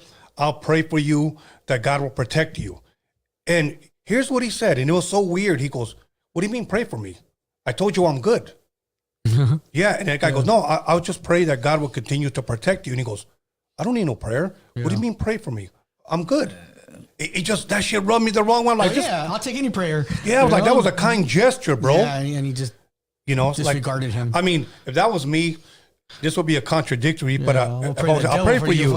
Yeah, I'll pray for you. No, pray for me. Vete a la verga, culero. You know what I'm saying? Yeah, pretty much. Yeah. But okay, Gil, moving aside now, I had asked them several questions. I had asked Boo several questions, but I want to ask you, who has been possibly your top 3 interviews since you've been podcasting? Is there anybody that really has stood out to you and said, fuck, that was a fucking dope ass interview? I'd say a lot of them, especially recent ones, but I definitely have to go to the one that just did most numbers, which have been the Conejo one, because the Conejo one that was so great for me was how it was a 2 hour and some change interview, and it went by so quick. Okay. It went by so quick, and it went by almost like a fucking movie, because I had so many people hit me up like, hey, dude, I actually watched this whole thing, and I was surprised how long it was, because you turn it on, and it's like you're in a movie with this guy's stories. It's an amazing story that you can only see it like on the movies and think it's real, but it's fact. But I think just in general, just getting everybody's stories, like the homie Beaver from Bolin, his crazy story about, he was in YA in jail. Everybody that we interview, I think we take a little piece out of them every time, and we feel that it's a good thing. But I would say probably the top one definitely right now has to be the Conejo one. Okay. Do you have anybody that was like, fuck, dude, talk? Say something. We just talked about him. Oh, yeah. There's a guy, I won't say no names. He just stood there like there was one guy who came in he came in and wasted his flight. He came about an hour late. But this is when we were very, very first started, right? Okay. He came in about an hour late, and during that hour, we were getting fucking tipsy. So by the time he came, we were fucking, and back then I was smoking more before the podcast. So I was smoking, I was done. He came in, his boys on the couch pretty much crashed out. Oh, it was horrible. It was horrible. I ended up taking the whole interview down. I don't think nobody even knows we ever did that interview. But it's a known rapper out of this area too. So. No shit. Yeah. Okay, you didn't have to tell me. It's like a poster. Wow, okay. Man. Okay. Now this is one thing that everybody likes to talk about, and I have to address it. Do it. I think it was about a year and a half. I don't know how long ago it was when you had that meeting when we all got together. Me, you, Cali both of Mac fucking meeting. Right. Come on, the Cali Okay, Mac yeah, meeting. yeah, Oh Okay. boy, We had the meeting at the church. at the church in North Hollywood. And we all spoke. How long ago was that now? At least a year? True. No, a year would be. In May it'll be 2 years. Okay. In May it'll be 2 years. Year and a half. Okay. Now let me ask you this. The name Cali Was Mac. it last year that we did that? Last year, last May. Oh boy. I know it was 2022. I know it's probably early. Yeah, no, it was May. Yeah, it was May of 2022. Okay, so now, before we get into, we know it's an acronym and we know what it stands for. Right. But what was it that inspired you and encouraged you to come up with Cali Mac? It was trying to unify raza, homie. Okay. Unify brown people in general. And me being born in Honduras, even though most people, when they talk to me, they never know that until I actually tell them, and they don't believe me half the time, right? Right. I knew that there was different aspects of Latinos. I know there's people that consider themselves Hispanic. Some will consider the Chicano. Some will consider themselves, indigenous. And for us to sit there and argue for the next 20 years about what we are, instead of saying, okay, dude, we'll all fall under this one umbrella and let's go fight for what we believe is right. Right. And that's why I bring up the LGBTQ. And people say, oh, you want to be? I said, no, fucking lummies. I'm trying to tell you the reason they're so powerful, the reason they have so much movement, the reason George Lopez is on national television talking about transgenders and you're my enemy if you don't fuck with them, is because they got together and they stopped the bickering. They stopped saying, well, I'm lesbian, well, I'm gay, well, I'm bi. Well, fuck it, we're LGBTQ. That's it. That means we're all part of the clique. Like we're all united. We're all united. That's the same thing with Cali Mac. And what I did, I went on YouTube on my post. I went on Instagram on my post. All right, Raza, I have a question for you. I'm trying to do something. I want you to tell me what you consider yourself. Are you Chicano? And what did I do? I got everybody. Some would say they're Chicano. Some would say they're Hispanic. Some would say they're Latino. And then I got all the first letters of those, and I just started playing with them. I started playing. And finally, Cali Mac was the one that came out. And then some, oh, that means because it's California. I'm like, fuck, no, it doesn't. I mean, come up with whatever you want. I could sit here right now, Tony, and say, you know what, dude, I'm not saying Cali Mac or Raza. Somebody will come back, well, I'm not Raza. It's okay, listen to the message. Stop fucking looking for an excuse to hate, because that's all it is. Because the same people like Norbert, who were all for it about 6 to 8 months ago, all of a sudden now, oh, we should just be Raza. I'm like, what the fuck? What changed between here and 6 months ago? We were all over there hugging each other, saying how beautiful this thing was. We all came together there. Your boy Tony was there behind a big old Cali Mac sting, right? I addressed it. I spoke, yeah. And how was that, Tony? Okay, let me explain. First and foremost, I want to give Norbert an opportunity because he actually addressed it. If you guys didn't... I didn't catch that one. Do you remember what episode? I think it was maybe 4. Episode 4, News of Norbert. He's good when you guys get a chance. He actually addressed Gil. It was actually a pretty good... Oh, good. It was a pretty good way, very educational way of addressing it. Now, you invited me because it was a unity thing. Yes. And I spoke. And I turned around and I saw the whole Cali Mac and I said, I'm glad. And people can go see it. It's still on your page, right? Yeah. And I said something to the effect of, like, I see this flag, and it's just not the Mexican flag. Yeah. I see unity. Yes. That's what I said. Okay. And I support it. I know people will probably get upset, but when you explain it to LGBTQ, whatever, and they all got together and they're winning. They're winning, brother. They're They're winning. And let's be honest, anybody says anything against them, you're done. you'll get canceled. They're changing you're done. policy in America. Okay. Now, you say, Cali Mac. Okay. Let me give you an example of what I think you kind of faced by coming up with that acronym. I was at Pablo 106. I want to say it was like 92 or 93. I did an interview for High C's second album, which I had only produced like half. Okay. And I said this, the guy asked me, do you want to give any shout outs? And I said, yeah, I want to give a shout out to my Mexican people, blah, blah, blah. Thank you for supporting me. Yeah. Now, we got a phone call. You know what? I just wanted to call and I support you, but I'm not Mexican. I'm from Guatemala. And I said, oh, okay. He goes, yeah, so address us as Hispanics. I'm Hispanic. And I said, all right, cool, So I said, I'll take that back. I want to address to all my Hispanics. Yeah. And I hope you guys are listening right now, okay? Yep, pay attention. So, so I said, okay, give a shout out to all my Hispanics. Somebody calls. Yeah, Tony, hey, you know what? I don't consider myself Hispanic. I'm from El Salvador. If you're going to address us all, just call us all Latinos. Okay? Cool, whatever. We got 4 phone calls, bro. The next one was, I'm Chicano, homie, straight up. Yeah. I'm not Hispanic or Latino. That's what the white man gave us. Yeah. So the DJ goes, okay, cool, bro. How do you want to be addressed? And it's just Chicano. I said, okay, to all my Chicanos out there. Okay? The last call was, Hey, homie, I'm Mexican, homie. I'm not Chicano. I was born in Mexico. And I was like, bro, what am I calling it? I said, you know what? I'm just going to say raza. That's all I'm going to say. Right. So I understand what you were going through when you said, this Cali Mac. Now, can you tell us what the CAL all Sure. means? It's Cali Mac, Central American, Latinos, Indigenous, Mexican American, Chicanos, homeboy. Right. So pretty much everything. Somebody said throw an H back there, throw an H back there, throw a Z. I don't care. Put whatever you want. In other words, call yourself whatever you want. Let's Right. move on from that low-level conversation of what the fuck we are. We all know we're brown. When we get pulled over, on the streets, they're going to say, that's a Mexican. I hate to break the news to you, but that's what the cops are going to say. That's what anybody, if you rob a store and you look like me, guess what? They're going to say a Mexican robbed the store, right? If me and you were speeding down the street and a cop pulls us over and says, I'm calling this in, I got 2 fucking Mexicans. No, hold on, he's from Honduras. Yeah, no, homie, no, exactly, brother. And the same thing I say when fools hit you up on the street, hey, homie, where you from? They'll say, hey, where were you born? I say, where you from, homie? Yeah. Okay. Let me give an example, and I think some people will get upset. I had a guy from Texas a couple of years ago, straight, dark Mexican dude. But he didn't call himself Mexican because I'm Texan. Don't call me Mexican. Yeah, that's another one. He said, I'm Texan. I said, all right. And then I go, so where are your family from? He didn't want to tell me that his family was from Mexico, but he was raised in Texas. So he goes, yeah, you know what? I'm not really all that Mexican. I'm more like Texan. And I was like, let me break this down for you, bro, because you're dark as hell. Okay. I said, see my boy right there? He goes, yeah. He goes, he's dark just like you. If a white man walks in, he's not going to say, there goes a Mexican and a Texan. Yeah. No, he's going to say, there's 2 fucking wetbacks right there. That's what he's going to say, bro. straight Let's up. just be honest. You know what's Straight funny up. that you say that? Because my dad was born in Texas, and he always said he was Texan. Okay. He never said that he was Mexican, something about Texas. Hispanic, or nothing. He says, I'm Texan. We would go to the border, and we would cross the border, all American citizen, and he would say, I'm Texan. And they would just look at him like, okay, go through.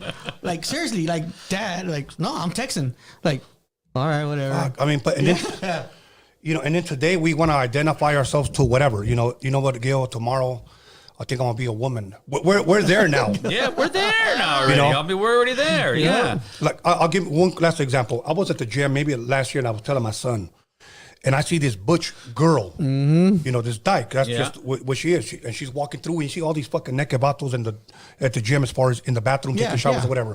She's walking around, she's scoping them out.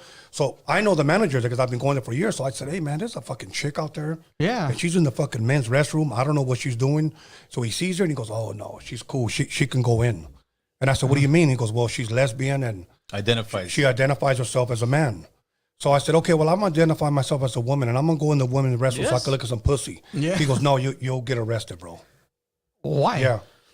If Now, you identify yourself as a woman, now doesn't mean you I'm going to give you a gross story. I don't know if people are going to talk shit about me because I'm giving you detail, but I'm going to say it. This one dude, he was a white kid. He probably looked maybe 25, 26 years old. He was butt fucking naked. I'm drying myself off, just got out of the sauna. We're in the men's restroom. He's butt fucking naked, bro. And he's drying his legs, and he bends over, literally bends over, and he's fucking showing me his fucking chicloso right here, bro. And so I'm over here drying myself, and because I come out of the sauna, and then I go, hey, bro, and I'm looking at him in the mirror. I go, hey, bro, can you like point your booty hole in a different direction? And here's what he said, bro. Here's what he said. Oh, I'm sorry. I was just showing you that I was open. Okay. Oh, it's that kind of party, huh? It was that kind of shit. Fuck. Okay, so I just said, okay, bro, well, nothing's open here, bro. We're Okay. closing our business over here, buddy. Because I know that if I say something wrong and he complains, I'm fucking gone. Yeah. Okay. So I finished drying up, and then he tells me like this. Can I ask you a question? I go, what's up, man? And he's butt fucking naked. I'm not looking, I'm looking in the mirror. He has a pair of sandals and a pair of sneakers. He goes, I just got my toes done. What would look better if I walk up with some sandals or I go, I don't give a fuck. Okay? geez. So I walked out. I told the manager, and I said, hey, listen, man, there's a fucking gay-ass fool in there, and he tried to come on to me, I believe he. I told him the whole spill. Yeah. So he goes, show him to me when he comes out. Show him, and he goes, oh, I fucking know that guy, bro. He goes, well, look, I'm going to talk to him. I'm glad that you told me first. I'm going to talk to him. He said, because if he would have told me, like that you're harassing him, I would have to have took your membership away. Wow, but he can't take his. Yeah, he couldn't take his. Couldn't take his. Yeah, that's the world we live in because that's the power they've gotten because they are able to put their fucking little petty things to the side, homie. Yeah. And that's where the LGBTQ has so much power. But they overcorrected and now they're doing shit like that. Right. But what we gotta do is figure out, homie, let's put all these little side fucking fights to the side, come together and actually get some kind of real, momentum going politically wise, man. Here's what I see, Gil, when it comes to you. I like the way Gil speaks, but I don't like Cali Mac. Yes. Yes. All the time, all day long. Anything. All day long. Anything. It's anything. They'll find. I'm telling you, they're gonna find. Like I said, I could sit right now and say, okay, we're not using Cali Mac anymore. We're using Raza. Right. Well, you're not Raza. Yep. That's what it is. That's why to me, it's, you know what, homie? Screw them. Whoever's talking shit about it, believe it or not, I planted that seed in their fucking brain, because they could say Cali Mac burger, they could say Cali this, but they keep saying it and it hasn't gone away from their fucking head. So whenever they're somewhere and they say Cali Mac, they'll know right away, it's this fucking guy. So whether they know it or not, they're saying it, homie. That's marketing. That's what they don't get. Just That's like right. when they're crying, oh, Gil, you're not a man of your word. You didn't leave 100,000. You're still talking about it, homie. Right. This was a year ago. You're still talking about it. You're going to be watching me 5 years from now. Oh, that guy was supposed to leave YouTube because he didn't have 100,000. You're still talking, player. Who's the Mac? That's what they don't get. Mac. Okay, I'm going to address something real fast because somebody said, why Cali Mac? What's wrong with the word raza? Okay, first of all, he just addressed that. You can call yourself whatever you want. Whatever you want. It doesn't matter to me, brother. Right, you can call yourself whatever you want. So but thank you for that $4.99. Greatly appreciate it. So I had to address the people that are paying. So I hope you guys are putting that cha-ching. So, anyways, okay. So you know what? I like where this is going. Gil, 2023. What can people expect from you?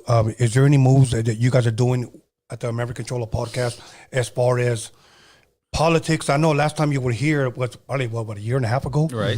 Yeah, I believe you said you wanted to get into some politics as well. Right. That's my first question. My second question: are you ever going to have another one of those gatherings again? I do want to have one. I want to have one this year, I believe. Right. I'm not sure when, but this year will definitely be another one of those gatherings. I don't know if Norbert's going to be invited because he doesn't want to go to Cali Mac.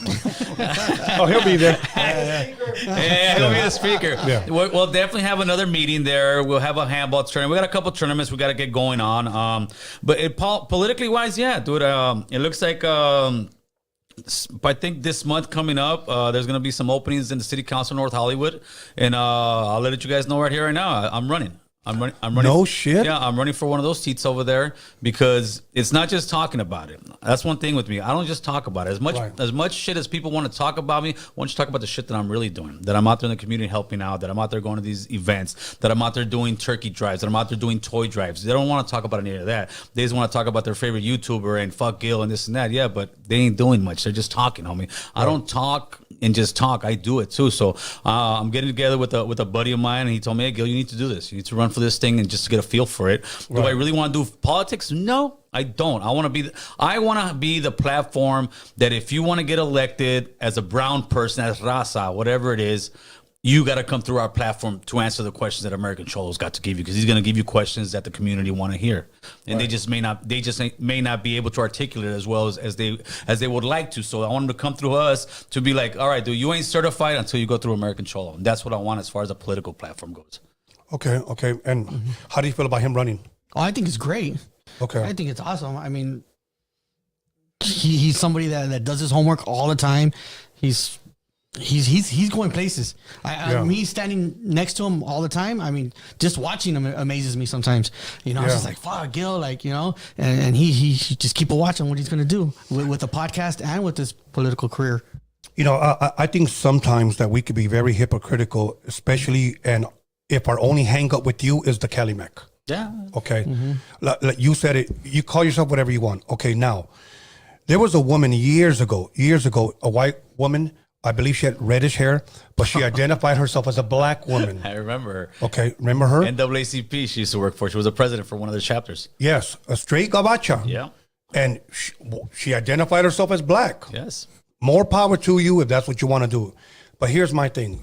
I have a lot of black friends, and I've asked them, do you identify her as a black woman, knowing she's a straight gabacha with reddish hair, freckles and everything? And the majority of them said this. I'm going to say this, Tony. I'm going to say, no, she's not a black woman. He goes, but because she's white and she's black, she's opening doors for us, bro. Mm-hmm. See, they understand that. They understand that. And we haven't got there yet. No, we haven't. We won't do shit, but we'll say, fuck Cali Mac. Yeah. Fuck Big Mac. Mm-hmm. You know, fuck Cali Wack. Exactly. And I get it. I understand that. I mean, I don't understand it, but I hear it. Yeah. But why are we letting that be a hang up? Because everybody a lot of times thinks theirs is the voice that should be heard, but they're not the ones standing in the bully pulpit taking all the heat. Everybody wants they want all the good stuff that comes with it. Like, hey, Gil, hey, you know, where you got, but they don't see all the shit. All the work behind it. All the work and all the shit that comes behind it. Because you got to think, Tony, before the whole Tiger situation kicked in, I've been talking Cali Mac over a year and a half, 2 years before that, homeboy. I've been saying it. Nobody, not one person that has a platform, small or big, had ever even said, hey, that's stupid. Hey, that's this. It's the contrary. The same people that are talk shit about it now are the same people that I sat across this close, Tony, and told me, what do you think about this? They said, dude, where'd you hear that from? I said, I came up with it.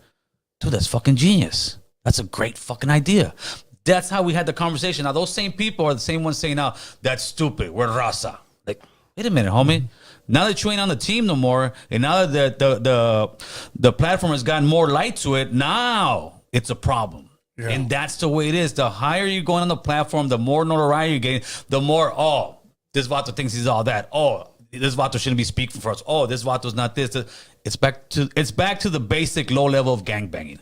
That's why we did the gangbanging. I've had issues with people here on your show. I'm over that, homie. I'm over those issues because that's childish shit to continue to be fighting over the smallest thing and bring a bunch of group of people fighting over the comment section because this person, homie, that's last year's bullshit. Like I said, this year we're moving forward. We're moving forward on some adult shit, on some grown folk stuff, and fighting over because he says, Cali, man, that's childish shit. Go clean your room, kid. That's the way you're thinking. You're thinking like a child. I mean, we're thinking like grown ass men. Right. Okay. Now, I'm glad we're addressing this because I just think that that's something we just need to let go as a people if we ever plan to move forward. Absolutely. Yeah. Okay. Now, there are people, like I said, that will see that as like, well, I'm not going to support that. Look, when you invited me to go to the event, if you invite me again, I want to speak again. Dope. You know, I do want to speak, and I do want to address it because we have a voice. We should use it.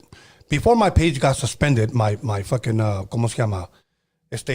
Your IG? My IG. Okay. Hopefully I get it back. I don't know. But and if I don't get it back, Gil, honestly, I don't know if I'll come back. Right. Honestly, because same shit will probably happen again. After 6 fucking pages. That's insane. Yeah. It's hard to start over again. Okay, now, here's my thing. I had a guy DM me, and he said, your fucking podcast is fucking trash. And fuck Cali Whack. Hood Stocks is #1. But they're watching. Yeah. They're watching you. They're watching us. Okay, now, I asked him a question because I don't run away from phone calls or shit like that. Yeah. So I just said, you know what, man? Can we, I said, as a people, all coexist, or is there one seat? That's what I asked him. And I guess he didn't know how to answer because it took about 30 minutes. And he finally said, well, you know, I don't like your podcast. I like Hood Stocks better. That's all. And I said, okay, look, I understand. So I left him a voicemail. I said, here's the problem with our people is that we think that there was only one podcasting seat. And one person has to be the #1. Okay? Look, if you want me to fucking prove it, why are people today bickering about who's the king of Chicano rap? Yeah. Okay? Shout out to Prime. Okay. Shout out to American Cholo. Yeah. Okay, let me ask you this. If I would have asked Snoop or Mac 10, who's the king of black rap? It would be fucking foolishness to them. To answer one. Yeah, what the fuck? Yeah. You know? But we do it to each other. Oh, yeah. Okay. All day long. So now, American Cholo has his seat. Hood Stocks has his seat. Yeah. Roadium Radio has. There's just not one fucking seat. There never will be. There never. But There never will we be. make it that way. Yeah. We make it. Ours is fucking better. No, fuck you. No, fuck you. No, fuck you. Yeah. Okay. It's childish. It's childish. And now when it comes to Chicano, so I'm going to ask you guys. For the sake of the damn conversation, since everybody brought it up, who is the king of Chicano rap? Starting with Boo Boo. Is there one? No, I don't think there's one. I think Chicano rap kind of stopped at a plateau. I look at black rap. Why are they so famous? And let's say Chicano rap is not. Right. Black rap, they got into the clubs first with their music. They hit the fucking clubs. Once you hit the clubs, the DJs start noticing it because those same DJs that are on the radio stations are in those clubs. So they start playing it on the radio, little here, little there, until it hits them. But us, we haven't got into those clubs. We're still banging on each other in Chicano rap or Hispanic rap, whatever you want to call it, our brown people, we're still banging on each other. So they're not going to play that in the clubs. It doesn't even have a beat for the clubs. So if we need to get higher and get into the radios, we need to hit the clubs first, just like the blacks did. Yeah, we're going to have to follow the blacks. Fuck, that's the way it is. Get into the clubs first with the rap music. Once we hit the clubs, then we hit the radio. Right, You know, right. and I think that's where we need to go with brown music, I'm going to say. Gil, is there a king of Chicano rap? No, I don't think they're. Well, I think the king of Chicano rap is whoever you want it to be a king. It's just like your favorite sports team. You're not, like I said, you're not going to make a Raiders fan believe that the 49ers are a better team. Just like you're not going to make a Dodger fan believe that the Yankees are a better team. Everybody will always have their champion, and that's perfectly fine. To me, it was a good discussion, Tony, because I guarantee you the streaming of Chicano rap, if it was a stock, it would went way up. And people started like, well, what is this stuff? And people started actually going back and listening to it and having that conversation. I just think it started getting a little, it was starting to get a little bit overboard with King Lil G coming on, because King Lil G was like flexing. You know, fuck that. I want to be the king. And to me, King Lil G is the king of, like, he's the king of West Coast California rap as far as essays go. I want to say, Okay. I don't consider him Chicano rap, and I mean that in a respectful way, because Chicano rap is Chicano rap. I mean, there's some that do it very well. Most do not, and that's why a lot of people. Let's keep it real. Most do not, and that's why a lot of people don't bump it and they hear it and they think, oh, it's just that fucking tacky ABC fucking thing. But when you do have somebody like Conejo, Little Rob, that actually they are Chicano rap, but they've also molded it to where it's good rap. It's good music. They take pride in their craft. They've mastered it. Yeah, and they release good music. Yes, they've mastered That's it. the problem with a lot of our fucking people. They do a song today, I want to fucking release it tomorrow. Where did you get your beat? YouTube. The blacks don't get their beats from YouTube, bro. Right. Mm-hmm. But YouTube, yeah, I just wrapped up and I just released it. That was my mixtape. All right. No, you called it a mixtape because nobody wanted to buy the album. You know, let's just be real, bro. You know, again, when you asked me a question and I addressed it, Tony, growing up, a lot of people say you used to fuck around with blacks, and now you want to come back to Chicano scene. Yeah, you want to Tony. come back to Chicano scene. Okay, my thing was this: when I worked with the blacks in the early '90s, like I said, I'm just going to reiterate what I said. Yeah. They all had record deals. They all had money. They were paying me for my services. When I dealt with Chicano rap, they were just selling their CDs at Santa Fe Spring Swap Meets or at car shows. There was no money. Yeah, when I was like, "Hey, bro, I'm don't charging work for free." Yeah, I'm charging $2,500 for a beat. Yeah. Damn, bro, I just paid my homeboy $250 for a Go beat. back to him. Yeah, exactly. Yeah, you got to support your family at the end of the day. But here's the new word for trying to get somebody to do shit for free. What is it? Okay. And I want you rappers and producers and videographers and photographers to listen to this. If you get somebody that says, do it for the culture, homie. Oh, for the cultura, carnal. Do it for the cultura. That's free. Right, homie. That's For what the they're saying. cultura. Yeah, do it. You know what? Can you imagine going to a Bobby D concert? Okay. Yeah. And then going, it's $50 to get in. Can you just tell Bobby, do it for the culture? Well, that's what they get mad. They get mad at us because I got the members only. Oh, why we gotta pay us? You don't gotta pay. You can watch the regular shit, and then when the members only, it's behind the scenes stuff. It's the raw shit. But what do you think? This shit ain't cheap. Homie. It ain't cheap, bro. This shit all costs money. But those are people. Okay, let me give you some game that I got from Gilu, the Gilu show. He's a brother. He's a brother from another mother. Homie. Yeah. He pulled up. Last year when Bozo was at my pad, we were doing an interview with Bozo, right? Gilu pulled up, and we after everything, we're in the back of my backyard, we're smoking a joint, drinking a beer, talking, and he's like, Gil, he's like, man, why you gotta be so petty, Gil? I'm like, what you mean, Gilu, man? He's like, man, you always in the comment section, you banging, you fighting, people do video. I said, that's just me, Gilu. He's like, yeah, man, but he's like, nah, man, your platform's established. You're up there. He's like, Gil, you're established already. You don't need to be giving these people your time. And then I started, and I'm listening to the guy, and this is what he told me that really changed my perspective on it, Tony. He told me, Gil, it's like this, man. You're a starting football player. You are on the field playing, homie. These people in the comment section, these people that are making videos on you, these people, they're in the bleachers, and they're just trying to get your attention. And you're sitting here fucking responding to them. You're a starter, homie. You don't respond. And I was like, fuck, that makes a lot of sense, Gilo.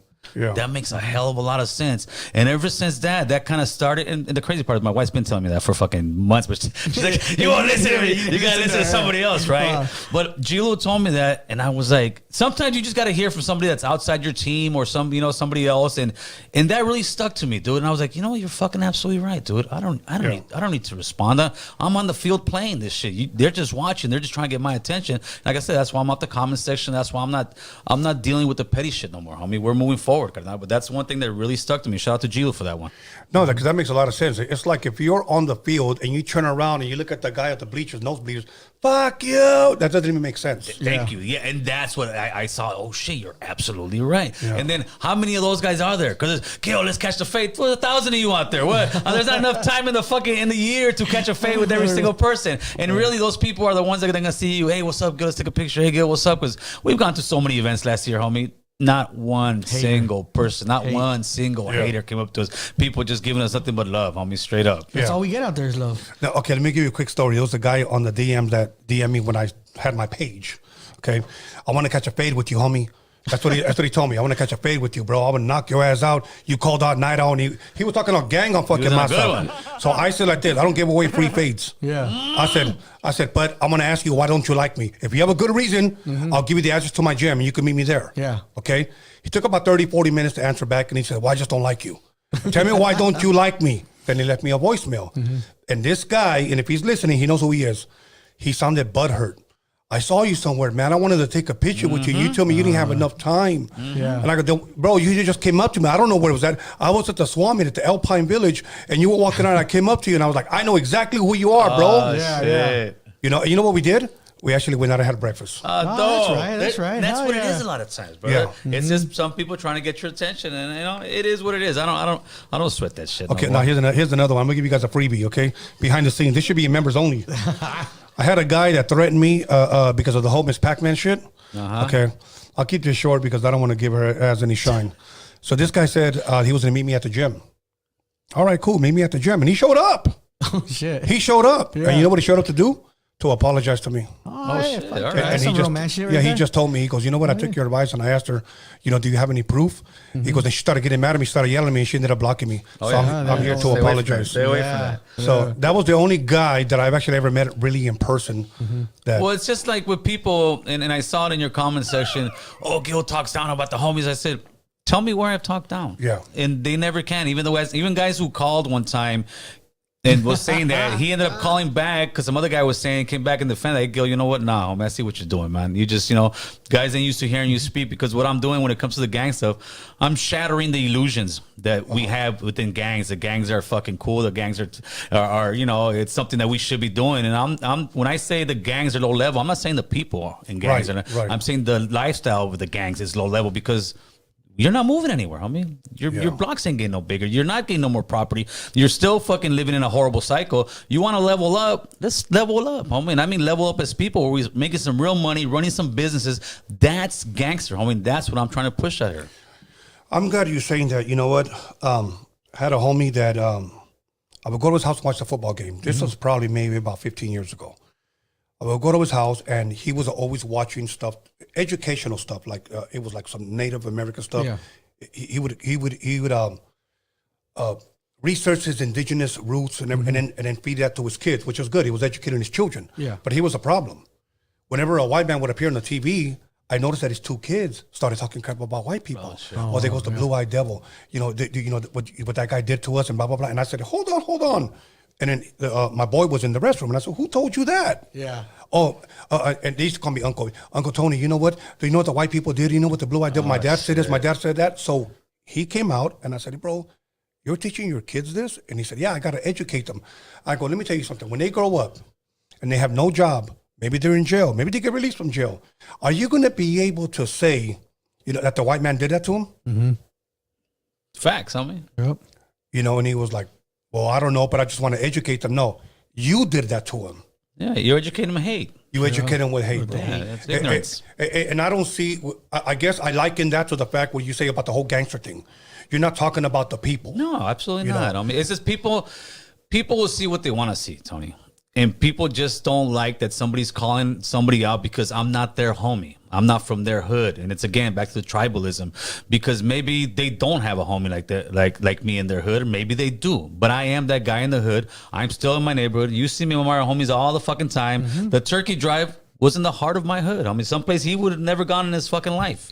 It was right there in the heart of the hood. I had grown ass men, my homies, that are 40 some years old, homie. Literally, that fool comes to me. He's got tears in his eyes. Like, fool, he's like, I ain't lying, strange. I'm fucking crying, fool. So what's up? It's like, fool, this is fucking beautiful. Look at this. I mean, I never thought in the hood you would be doing this shit. And he's like, I told my family about this, and my family's like, no, he's not gonna do that. And then I had probably about 20 youngsters pulled up, a bunch of homies that got out of life, doing prison in life, like older homies that I have known. I've been from my neighborhood for 34 years, Tony. I'm still there. So these guys know me since I was a little kid, to being a knucklehead, to being a gangster fool, to not being a working guy. So they respect me on all levels. And for them to come and support the way they do, it's a beautiful thing, homie, in the neighborhood. Yeah. So I got that love, and I talk the exact same way to my homies that I do to you, that I do to him.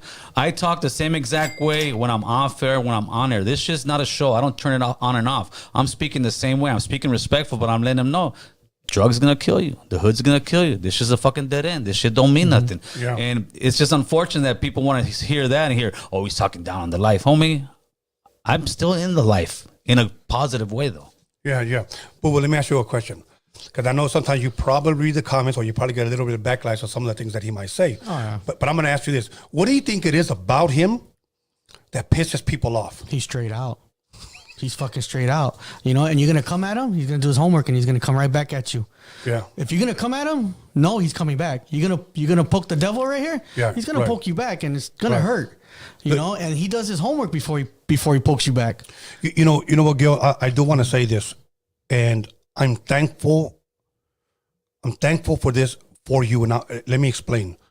There's a lot of people out there that are into or want to podcast now because it's trending. It's a popular thing. Yes. Now, okay. Well, what is one word of encouragement that you can possibly give these up and coming or these people that want to dabble into podcasting? What message can you bless them with, as far as, like for an example, if I was a rapper, I would tell them, know the business. You know what I'm saying? If you can afford to get yourself a good manager, work on an image, work on your craft. What kind of message Let would me you go give? first. get it. When I met Gil, he already had American Cholo, Okay. right? So I came in green as fuck. Yeah. I didn't know nothing about it. Gil's put me on game on all this, and most of it we came up together as well. Yes. I see Gil work in the background.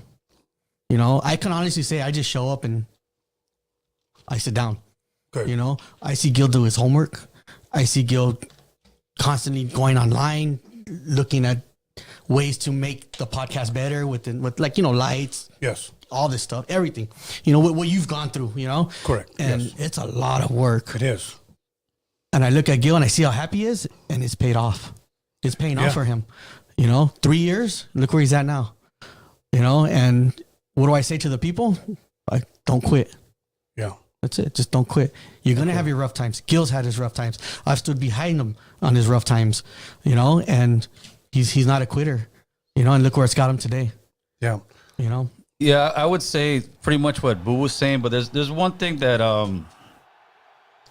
I would really push for anybody who's out there who's going to start podcasts. You're going to start getting heat. You're going to start making almost, let's say, internet fucking internet drama, internet this. I've gotten wrapped up into it before, and I can honestly say right now I regret it. There's a lot of things that I wish that I wouldn't have said, I wouldn't have done, to get caught up in the drama part of it, right? but you've grown through it. Yeah, and Yeah, I think that's the thing about life, is trying to evolve and work through it. And my thing is to people, don't get bogged down with that drama. Because it might bring you views, but it's gonna fucking rot you inside. It's gonna bring you all kind of fucking problems you don't really want to deal with. If you really truly want to podcast, just keep pushing. I had somebody call me last week and told me, "Hey Gil, I got a question for you." I said, "What's up?" He's like, "There's this, he's a podcaster too. I'm going through a lot of drama. One person, he's making fake pages. He's doing this. Should I address it?" I said, "No." I said, "With trolls, that's what they want. They want you to address it. They want you to focus. That's how they get their power. If you ignore them, they die out." So I said, my thing to you, don't address it, homie. So my advice to anybody who's on a podcast, eventually, if you start getting a little bit larger and all that, you are going to run into that. Disregard it. You're going to be that guy playing the field. Don't listen to those guys in the bleachers. So that's the advice I wish I would have known then. Yeah, and this is one thing that I'm thankful for. Now I'm going to share this with you, is that you have thick skin, especially if you're raza and you're looking to be a podcaster. You better have fucking thick skin. Yes, sir. Yeah. Okay, because Yes, sir. People are gonna fucking come at you when you start being successful. If you can't handle being talked about, being lied upon, I like to say now, you're nobody until somebody makes a video of you. Pretty much, homeboy. Okay, Pretty much. We've gotten a couple of videos out there about us. Pretty much, homeboy. I got it myself. I know much. exactly. I had videos. Oh, Tony A's gonna get arrested next week. Fuck, I'm still here. Hey, and another thing, don't listen to people in your comment section, because the same person that's sitting here telling you, hey, this person's talking shit over there, he's going to that person, hey, he's talking shit, because they want the drama, they want us bickering, they want us fighting, they want us that. Don't listen to that. If you haven't heard it from that person or seen a video, just disregard it, homie, because there might be a little tension here or there, but those people are just looking to make drama, carnal. Yeah. I do want to say this, Gil, and I want to say it in a positive way. And if you want to chime in on this, go for it. There's a lot of raza that start a podcast, and the two popular things that they want to do because they think views, that's what they think. Yeah. I don't think that way, because I don't think for now, I think long term. Of course. I think long term. So there are people that immediately get in and want to talk prison politics. Oh, yeah, that's their way in. That's their way in. That's their way Yes. in. Yeah. Okay. Yeah, and then you're going to get caught up in that, and Yes. it's not good. The second one is reaction videos. Look, I'm not fucking Joe Rogan, okay? So I'm not going to sit here and tell people what not to do. I won't do that. But I think we're better than that, man. Well, no, okay, like I'm. Go ahead. I love reaction videos. Okay. The reason why is I don't got to sit there and watch this guy and then wait 2 days You're for getting this the cheese, guy man. and then wait for that guy. Heck, I wait for the reaction. I watch it in 1 30-minute video and I got the whole fucking story. Okay. So for me, it's like I don't have time to sit there and go and wait for another 2 days, listen to this guy, listen to that guy. So I love reaction videos. Okay, and I have a reason why I'm going to say that. Say we have a Drake and everybody likes Drake, right? How many more Drakes do we need? No. Okay. When it comes to podcasts, how many more Raza podcasts are all going to do reaction videos? It's like, bro, this guy's doing it already. I think we can be better by exploring, I guess, our creativity and doing something totally different. Right. I guess my whole point in sharing that, Gil, is that I want to challenge our people to be different. That's all. Nobody ever made a difference by being like everybody else. And I think that's why you stand out and get so much shit. Right. Because you speak out. Oh yeah. You speak out. So, I'm going to tell you whose messages I like to listen to. Malcolm X. I like Yes, Malcolm sir. X. Absolutely. Okay. I don't subscribe to the Islamic beliefs, but I loved the way and passionately he stood for his people. Absolutely, brother. Absolutely. Okay.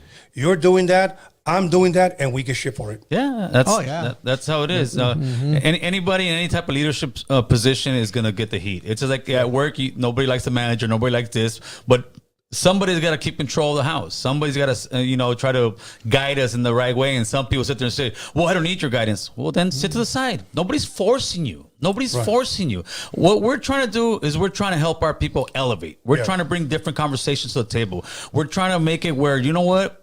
We're not looking at the penitentiary guy coming out and thinking, oh, that's cool, that's what I want to be. I'm looking at the guy just bought his new house because he's been working at a trade for so long, or now he's a contractor. I want the kids to look at that guy and say, damn, that's gangster. That's not gangster anymore. And there's nothing wrong. There's not talking down about that, because every single guy that's in prison, I got a lot of homies in prison, they wish they weren't there, homie. And they don't want their kids in there. They don't want their nephews in there. They don't want their sons and daughters in prison. Right. So even the guys in prison don't want to be there and don't want their family in there. So for us to say we don't want our kids to go there and be like that is not talking down on them. It's talking up on us, homie. Right. I'm going to share this one meme. Well, it's not even a meme. I guess it's just like a caption that made a world of sense to me. And then we'll start taking calls, okay? If I could find it, Gil, I'll send it to you.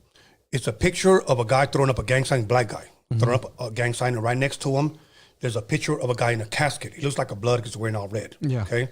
And the caption on top of it, and I'm going to say it the way it read, okay? Real niggas. That's what it said. That's what it said. I don't talk like that, but that's what it said. On the bottom, the same. It had 4 pictures. The guy throwing the gang signs and then the guy dead.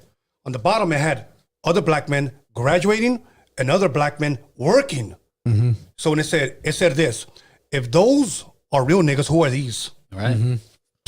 Straight up, man. You know, Straight you up. know what I'm saying? My God. Straight up. So- It's easier to do the wrong thing. It's much harder to be a man, wake up every day, take care of business, and go to work, homeboy. It's much harder. Let's go ahead and put up that number. Let's get this going. I always like to say, if you got the balls, make the calls. A lot of you guys have been talking mess, but you know what? Just call in and just let's give an encouraging message. Okay. Yeah. Okay. Let me know what. Right. Let me know when I'm on. Breaker 1. Okay. Hip. Yes. Hold on 1 second. All right. Hello. Come on, let's get them callers calling in. Let's get them callers. Hell yeah. Yeah, see, you got a 63 right there. Hell yeah. How many we got on the live, homie? How many we got on the nice. live? We have, I think, about 1,100. Damn. Thanks Caller. for tuning in. Caller. Okay, it's always the first one. Hold up. Call back, bro. Okay, Yeah, here that we happened go. to me. Caller, your name and where are you calling from? Caller. We hear you. We hear Jeremy Springer in the back. Caller. 1,000 on the live, player. You Caller. know this. Okay, cool. Next caller. Yeah, we'll give you enough time. Call back. Here we go. Caller, your name and where are you calling from? Yo. I can hear him, but he's low. Is your phone low on that part? Like your actual volume on your phone? No, it's connected. Yeah. Hello. I heard you, bro. Hello. There he is. Yeah, There he is. you got to turn down your TV, bro, and you can't watch us live. You were talking to us live. What's good, bro?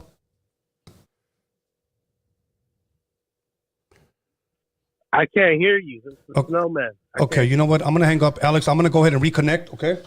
Because these fucking calls are coming in fast, bro. Callers, call back. Okay, Call let me back. see. We don't mean to hang up on you. Yeah. No disrespect. Okay, let me know when I'm on, technical bro. difficulties. Everything good? Okay, let's go. I bet. Fuck, okay. Caller. Okay, here we go. Should be it. Caller, your name and where are you calling from? Hello? Dude, what the fuck? We're having technical difficulties. Let's do it one more time. Here we go again. Caller, your name and where are you calling from? Yeah. That's Hello?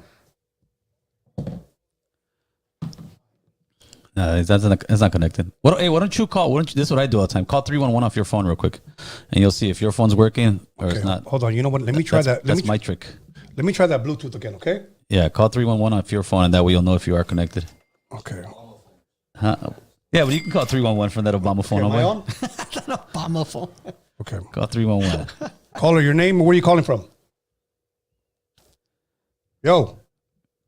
You want to connect to mine? Hold on. No, it's a totally different number. Oh. Let me see. Caller, your name and where are you calling from? No, you can't hear nothing.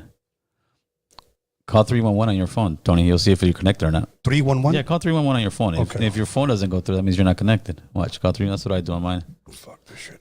Okay. And it should come through. Okay, let me see. They want to call and talk shit. Fuck you, gal. Yeah. 311. Yeah, 311 and call it. Mac is dead. Okay. See, it's but it's supposed to be coming through here. That Yeah. means Okay, you're so not that means- connected. I don't know why. Okay, I'm going to try the Bluetooth again, okay? Roadcaster Pro, press the button. There you go. Press the button. Okay. It should say connected real quick. Okay, hold on. Oh, you know what it's trying to... Am I connected now? You sure? Call 311. Okay. That's the way I do it. Caller, your name? Same shit. What the fuck? Out of all fucking days. It's all right. We'll get it in there, homie. Caller. Caller. Caller. Bro, how did we get that first guy? How did we hear his ass? Yeah, but you're not connected. Okay, let's do it again. I'm going to connect it real fast. Okay. Tell me when I'm on. Okay. Okay. Let's try it again. This is fucking disappointing now. We'll get it in there, Tony. Okay. Yeah. Caller, your name or where are you calling from? No, you would hear right away. You can hear you're not connected. Hello? Turn on your TV, bro. Hello, hello. What's good, bro? Hello, what's going on? Hello, hello. What's up? What's up? Can you hear us? Can you hear us? Can you hear us? Hey, you don't got the green button over there where the Bluetooth is at? I see red. I don't see green on. I can't hear you. I gotta put it on.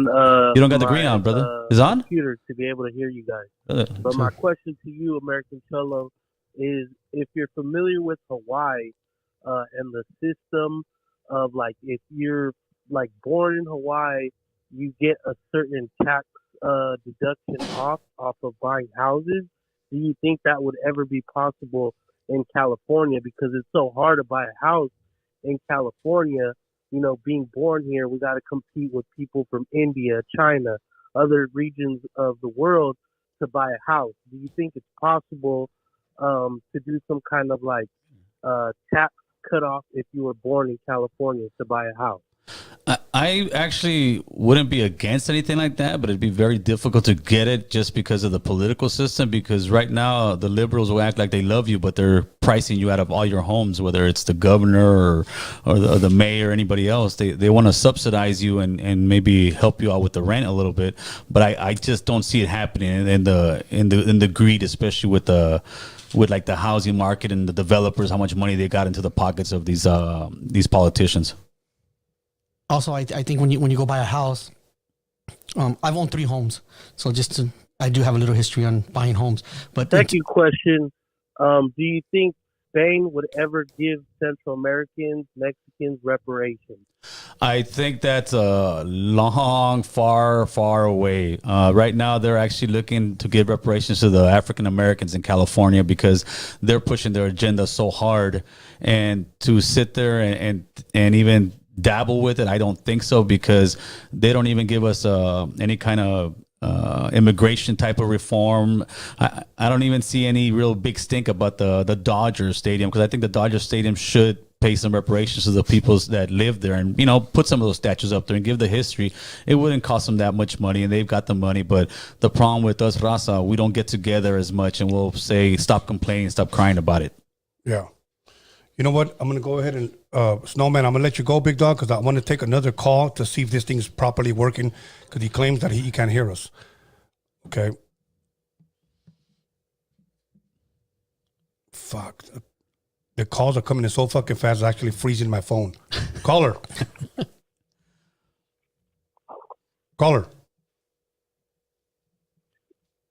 Hello. If I'm online right now, I can't hear you guys. Yeah, see, Go ahead, speak. Dead We on can my hear end you. right now. Okay, you know what? Let me do this. Let me reset my fucking phone, bro. Yeah, do it. So, I think back with the other caller and buying homes. Uh-huh. I've purchased 3 homes in my life.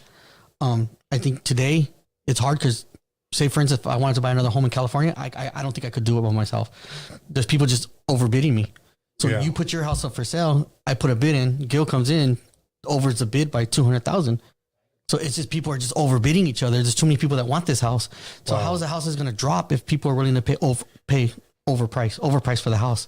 There can't be, you know. wow. It's whoever got the most money is going to win the bid. Yeah. Okay. Wow. I didn't know that. So, Yeah, what you gotta do, Tony, if you call that 311, you should be able. I think that's your. Well, no, you are connected now, huh? But why can't he hear us? yeah, I don't understand. This is the first time that this has fucking happened, so it's really fucking pissing me off. So let me go ahead and connect again. So hopefully, all right, let me see. I got to do something really quick. Please bear with us. I know you guys are probably fucking saying Tony's trying to sabotage your shit. No, you guys hear what's going on, so don't even try that with me, pal. Okay, so, okay. The fucking calls were like really flying in. Okay, let me see. Okay, let me know when I'm connected, you guys. Okay, I'm hitting it. I should be in now. You're good. Okay, so let's see now. All right, answer this one. Let's see. Fuck, guys, don't hang up. Okay. Okay. Caller, your name, where are you calling from? Caller. You can't even hear. There it is. Caller. Hello? Yes. Yes, this is Adrian from West LA. Thank you, Can bro. you guys hear me? Thank you for being patient. Yeah. Can you hear us? Yes, definitely. Just want to give a shout out to you, Tony A, Gil, Boo Boo. Thank you. Thank Want you. to say, man, appreciate what you guys doing. And Gil, man, I have to respect, what you're doing for the brown people, man. So much props to you, man. Appreciate it. Thank you, brother. Appreciate that. All good, brother. Yeah. And Boo Boo. Yeah, Boo Boo, don't cut the beard, man. Leave it. Right. Hell yeah. The beard's got to stay. I told him if he cuts the beard, he's off the show, homie.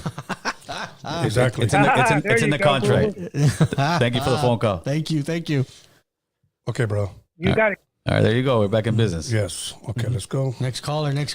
Caller, your name and where you calling from. There you go. We're back in business. Yes.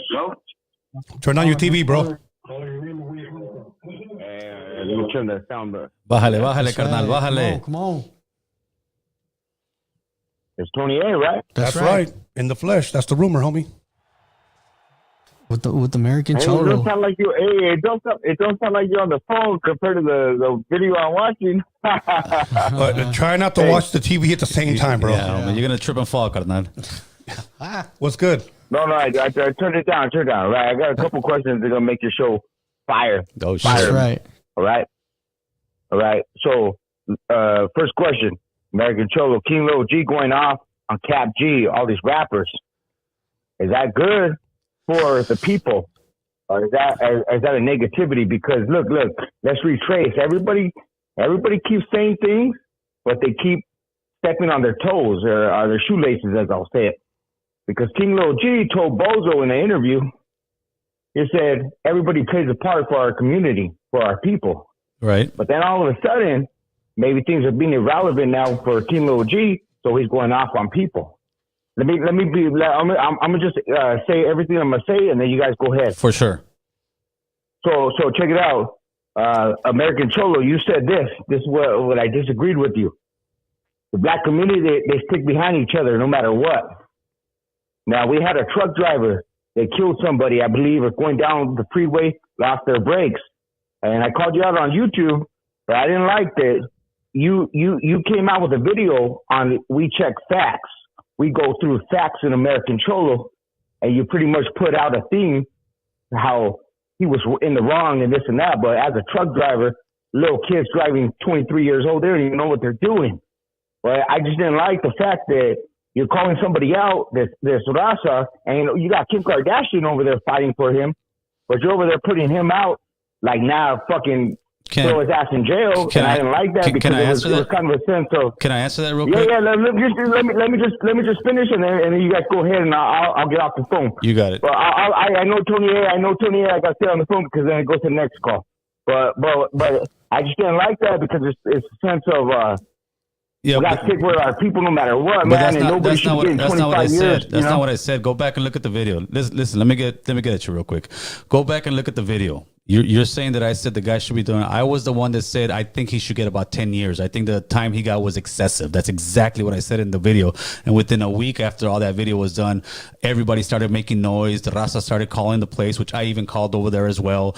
And then eventually the governor stepped up very quickly, and that would show the power that we have in numbers. I even posted, I said, look, this guy got 10 years. I never said he deserved 25 years.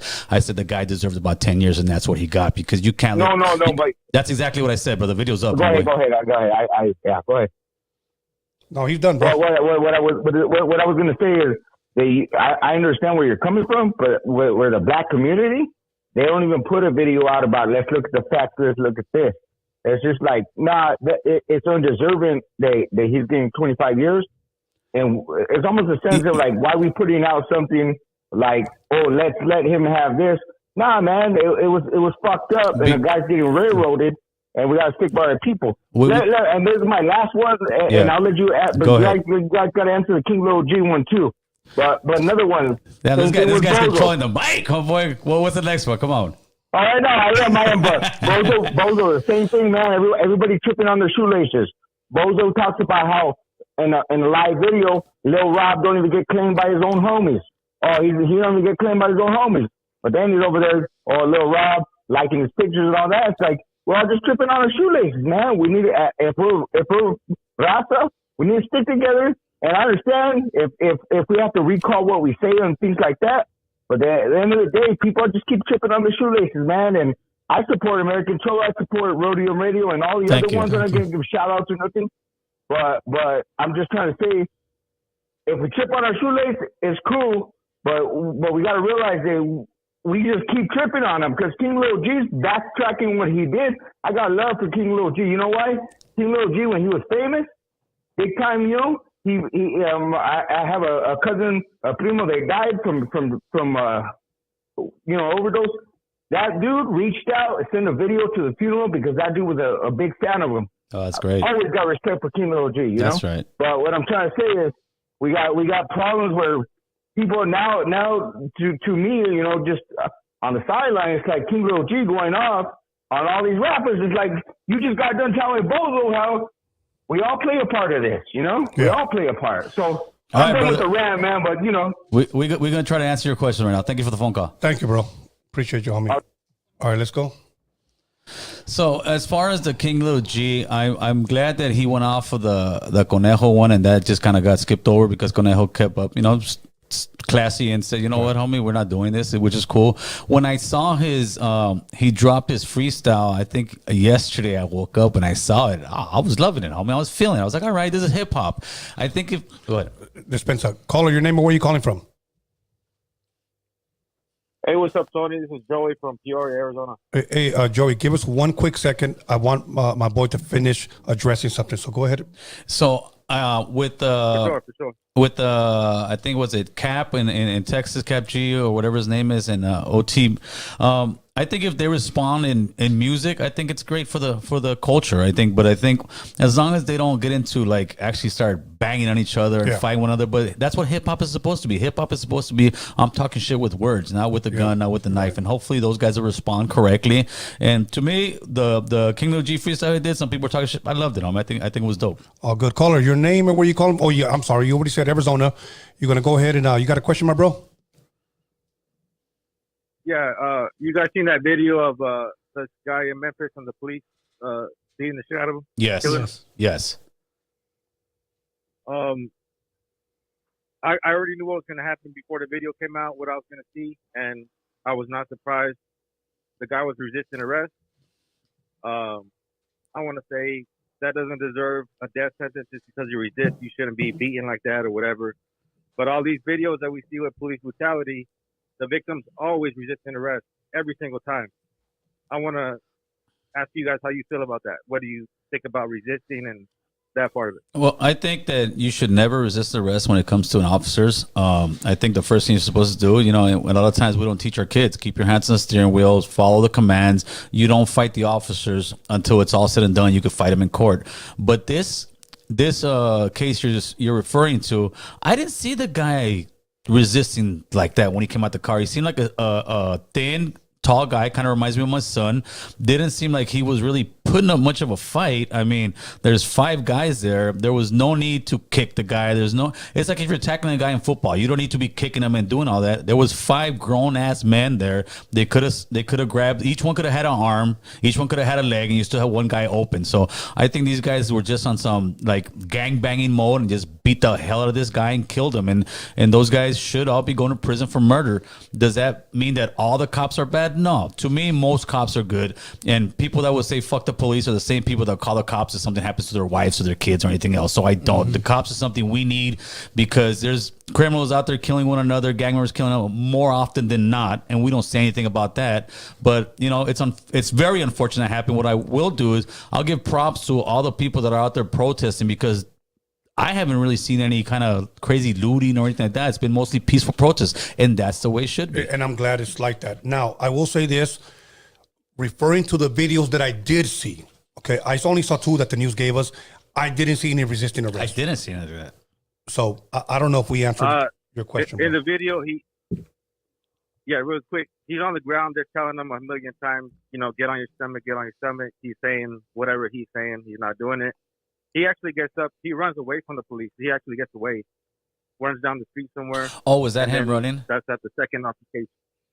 Right. Okay, I didn't see that. No, and if you would have just like laid down, man. Yeah, I get that, but they shouldn't have kicked them and done that. If you think you're being right. Yeah, if you think you're in the right, you'll have your day. Maybe you don't believe it, but No, to run away like that. I you're agree. just asking for something to happen to you. All good, man. Thank you. Thank you for that call, bro. Go ahead, bro. I think if you do resist arrest, you're gonna get an ass beating. You are, bro. Yeah, but an ass beating is matter one what. thing, but that was just... Ese güey lo mataron, bro. Yeah, but there was 5 cops, and I think there was 3 standing by. Nobody even stopped it. I mean, this guy was... They were beating him, and he wasn't even moving anymore. You know, there has to be a point where these cops are like, okay, let's just stop. Yeah, you know, yeah. and they just kept going. So yeah, they do need to be charged. All right, caller. Thank you, bro. Thank you. Okay, let's keep it pushing. Here we go. We got another call. See, caller, your name and where are you calling from? Yeah, this is Big J, brother. What's going on, Big J? Where are you calling from? Arizona. Arizona. From Arizona. Yeah, what's your question, bro? So I was gonna say, well, it's not. Well, it's a question, but first I'm gonna tell Gil something. Did we take him in as raza, even though he's Guatemalan, right? Oh no, Honduras. And so regardless of anything, of all the drama or anything, he's still considered raza, regardless. So we say that as a trans community, because I have friends who are trans, that we should consider them women or men. Are we on point right there? I'm here. I hear you, bro. So I was gonna ask Gil. So based on that right there, can we do the same for the trans community? What do you mean? I don't understand the question. We accept you as raza, even though knowing that biologically you are not raza, but we accept you as raza, right? Wait, what's biologically not raza, homie? What? Well, I mean, wait a minute. Well, you know you're not raza, right? I would be Mayan blood. But we take you and we accept you as raza, though. I don't know if we is anybody, homie. I can call myself whatever I want, and it's not somebody. You or nobody else is gonna hold the key to say, oh well, we the raza community don't accept you, or we do accept you, homie. Okay. Well, my question is, so would you consider yourself raza? That's the question. I consider myself a brown man. A what? A brown man. A brown man. Yeah, brown man. So why even call ourselves Cali Max? You don't have to. You can call yourself brown. You can call yourself raza. You can call yourself whatever you want, homeboy. Okay, so I have another question for you. Shoot. So, can anybody who's Latino or Latina, can any of them say something like, "Okay, we want to be part of the Cali Max"? What would you say to that? Anybody who's Latino or Latina? Yeah, of course. Why not? Okay. Well, that's just pretty much what I really wanted to say, because I do have some friends who are trans. So I want to see what your take was on that. For sure. All right, my man. All right. That was interesting. Okay. Yeah. You got to put a plus on the Calimac. Yeah. You know what, Gil? Let me ask a quick question before we actually take the next phone call. Yeah. Did you have a choice on what you were going to be when you were born? No, you're born whatever you're born. I was born from a Mexican parents. You were born from Honduras. Did you have a choice being from Honduras? Absolutely not. Okay, so that's I just don't understand what the big hang up is. Caller, your name and where are you calling from? Turn it down. Turn it down. Good night, everybody. This is another shameless plug. Miguelito's Tattoos on Instagram. Miguelito's Tattoos. What's up? Gil's not going to bust a freestyle, bro. No, I already gave him his beanie, homeboy. Yeah. Nah. Yeah, you hit me with a beanie, man. I'm still wearing it right now. That's right, homeboy. Hey, first of all, I want to say this is a badass show. Thank you, bro. You guys got a lot of viewers. But I just have one question I want to ask Boo Boo. Well, actually two. I got two. I have one comment and one question to Boo Boo. All right. Shoot it. Hey, Boo Boo, you made it on time this time. Yeah, Boo was usually the late one. Yeah. What's the next one? All right, Boo Boo. Boo Boo, I got one serious, straight up question, but I want you to be straight up with me, man, because I've been wanting to ask you this for the longest. Oh shit! Go ahead. I think this is the perfect time to tell you. All right, Boo. But are you gonna be honest with me though? Like for real? Go ahead. Shoot the question, man. All right, here it goes. Boo Boo, are you down to bust a freestyle right now on Roadium Radio? No, I don't rap. I don't know. Go ahead, bust Rapper's Delight. Bust Rapper's Delight. That's my go-to right there, homie. That's his go-to. No, heard man, you I rap don't know how to before, freestyle Boo. rap, Come homie. on. Sorry about that, dog. If I did, I would. Later, Miguelito, with the plug. Oh, yeah. Yes. All right, there you All go. right, later. All right, let's go. Let's go to the next one. It just sucks that you were born for Honduras and now this is a hang up here. But it doesn't suck. You know why? Because I'm being sarcastic. I know what you mean. But to me, it's because then I know how to communicate with people from Central America and tap in with them. Even though like people at work, they'll see me clowning, hey, well, and they won't know. They're like, no, you are even the Central American people. Come on, I grew up. I'm from North Hollywood. I'm from North Hollywood. Caller, your name and where are you calling from? I'm from, my name's Jaime Martinez. I'm from upstate California. Jaime Martinez, how you doing, brother? I just wanted to ask about Cali Mac, and does Cali Mac represent the homies from upstate California, whether they're Nortes or Sureños? Cali Mac has zero to do with gang politics. We stay away from gang politics. We stay away from prison politics. Cali Mac has to do with raza, brown people, Latinos, Chicanos, Central Americans in general, just so we can all as brown men and women come together under one umbrella. That's it. You catch that? I think he passed out. Yeah, I heard you. All right, so there's your answer, my man.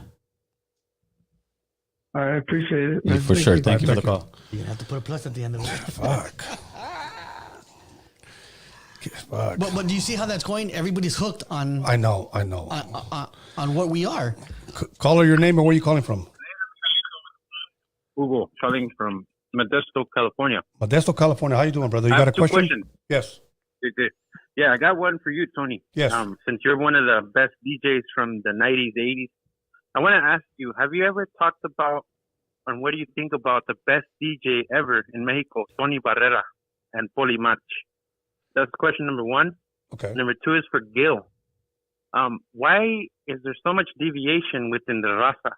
If you notice the Indian Sikh community, they come from India and they buy whole neighborhoods, bro, together. And they don't be like, oh, well, look, this guy, I have more than him, There is no deviation with them because you notice the raza, they'll be like, oh, he's a paisa, no sabe inglés. Or him, this and that. Él no, mira, ese viene apenas vino de México, no sabe nada. Why does that exist within us?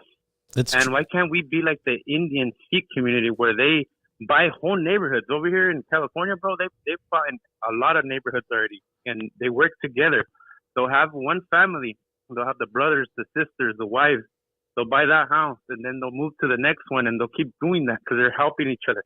But the raza don't do that. There's always like, ese no sabe inglés, or he knows a little bit of English, y ya se cree que es de Estados Unidos. Yeah, for sure. That exists with us. We need to get rid of that. Yeah. So I just want to hear you guys answer that. And Okay. Tony, if you can answer the Tony Barrera, Poli March, Mexico DJ. Okay, you know what? Can I ask you a question, bro, about them? How long do they date back? Like, how long do they go back to the 90s or the 80s? The Tony Barrera, probably 80s, 90s. It was more like dance music, high energy. Okay, I know high energy very, disco. very well. That was probably more 80s. You know what? To be quite honest, bro, I've never heard of them, bro. But thank you for educating me on that because I've never heard of them. Can you do some research on him? Yeah. Tony Barrera, Poli March. Okay. Mexico. I thought you said Marco Very Antonio famous, Barrera, bro. bro. I thought you were talking about the boxer. But yeah, I'll definitely look into it, my bro. Muchas gracias for that, okay? Okay, thank you. Okay, Okay, but thank you, guys. hold on. Let Gil answer the question because you know, we're gonna have to take another phone call. I think it's tribalism. Okay. I think just like how we're out here, and the thing with the difference between us and like let's say Indian community or anything like that is we have so much more numbers, which has actually made us fight more. So just like in the neighborhoods out here in LA, we were fighting every other block, every other city. But hopefully now that the internet is here, we can kind of realize that we're more alike, that we're more, we all have and share the same struggles, and we need to get off that notion of like with us a lot of times people say, oh, Gil thinks he's better than everybody. Gil wants better for everybody else. Gil wants better for his family. Gil wants better for your family. It has nothing to do with me believing I'm better than anybody else. I want better for ourselves. And for anyone who wants better for their family, more power to them, because that's like telling somebody, oh, you're a schoolboy because you go to school and go to no, because that guy you're calling a schoolboy is going to be your boss in the future because you're too fucking dumbheaded to sit there and think, oh, going to school is something that only schoolboys would know. It's people that want a better life, man. Absolutely, absolutely. You know, I do want to say something really quick. You know, Gil, it's funny that people would pick on you because you're from Honduras, okay? Now, I want to speak to the people that were born here, and many times you still consider yourself a Mexicano like I did, okay? I remember when I was younger, I couldn't wait to go to Mexico. And my mom and dad would discourage me from going porque allá no te van a querer. That's what they would tell me. When I went over there, I was a fucking pocho, bro. I'm not, you know what I'm saying? Yes. Yes. And I'm gonna be real with you, bro. I came home after being treated bad for about 3 fucking days. I took down all my Azteca shit, all my paraphernalia shit, my Mexican flag off the wall, because I went over there proud, like, esa es mi gente. And then they disrespected you. Yeah, and then we come back over here, and then we still doing it here. Yes, it's the baker and it's the pecking order. We do look at during the soccer tournament, the World Cup. Look how much shit they were catching the boludos saying about Mexicans. Yeah, and they're Latinos, the Argentinas. It's the same thing, but it's a pecking order we gotta move on from. Yeah. Okay, caller. Thank you, bro. Something. Can I say something real quick? Yeah. Hello? Yeah, bro. Speak. Ya te colgó, güey. Yeah, me colgó. Oh, wait. Oh, well. Pay your bill. Okay, let's see. Okay, let's go. Caller, your name or where are you calling from? Hey, what's up, Tony? This is Daniel. I'm calling from Northern California. What's good, my bro? What's going on, man? Hey, I attend Pastor David's church, and oh, nice. I'm a big fan of you guys, man. That's right. You guys, you guys, you got love over here, man. Yeah, give him our respects, man. Yeah, I respect how, considering your guys' backgrounds, I mean, considering you guys are from down south, I mean, you guys have a notorious history when it comes up here, but it's like seeing Tony A, Gil, they're showing what it is to be like true men, you know what I mean? Not just a thug. You can be an OG and you don't got to be a cholo, you know what I mean? But my question was, how was it? I mean, when both you guys had Pastor David on your guys' podcast, how was that considering, would you ever, well, my question is, would you guys ever think back in the day, I'm not saying you guys were active or any of that, but would you think you'd have somebody like David, like Sir Dino on your guys' show? Would you guys ever think that? Let me answer that. Yeah, get it. I think David answered that pretty well one of the times that he was here, because he's been here maybe 4 or 5 times. He saw me, I believe it was 1994, and he was in Hollywood and I was in Hollywood. He said he saw me. I didn't see him, but he described everything that I was wearing. And I remember the DJ that I was talking to. I was talking to DJ Frank Lozano from Pablo 106. I remember I had a hat, and it said Mexicano with the Mexican lettering, okay? I had that done. And I had a leather jacket, and he described me to the T, okay? And I said, why come you never walked up to me? And he said, well, because of where I was from and where I was at. So I think he probably would not have dared, if there was podcasting back there. No way. To possibly approach us. No way. Like, I'll give you another example. MC Pancho is from San Pedro. Yeah. Okay. When I interviewed him here, I told him, I'm thankful that we grew up and we became men, because in the 80s, we would never be sitting across from each other. Correct. Me and Gil. Yeah, same thing. Same thing. So times have changed, and I'm glad that things got better, bro. Of course. So I think, but let me tell you, my Mexicano hat, you know who I got attacked by the most? Mexicans. Of course. Of course. Hey, bro, were you born here? Yeah. You're not Mexican. Take that off. Yeah. Te la verga, puto. Yep. Yeah. So, yeah, bro. So, yeah. Gil? What about you, American Cholo? Like, no, I would listen. Back then, I wouldn't have.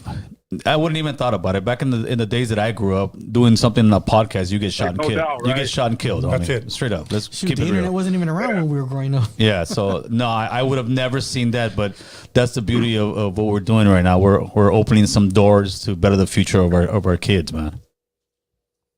Definitely, man. That's why you guys got a lot of respect over here. I mean, I'm 28 years old, you know, but seeing older men like you guys breaking those barriers, I mean, you guys made history, man. That's Even though you beautiful. guys That's right. aren't on Thank like NBC and all this, I mean, in the YouTube world, you guys are up there, man. So Thank you. That's Thank you. right. I Thank you for appreciate wanted that. to do a little question on that, but respect Tony A, Thank you. American Cholo, and Boo Boo. Oh yeah.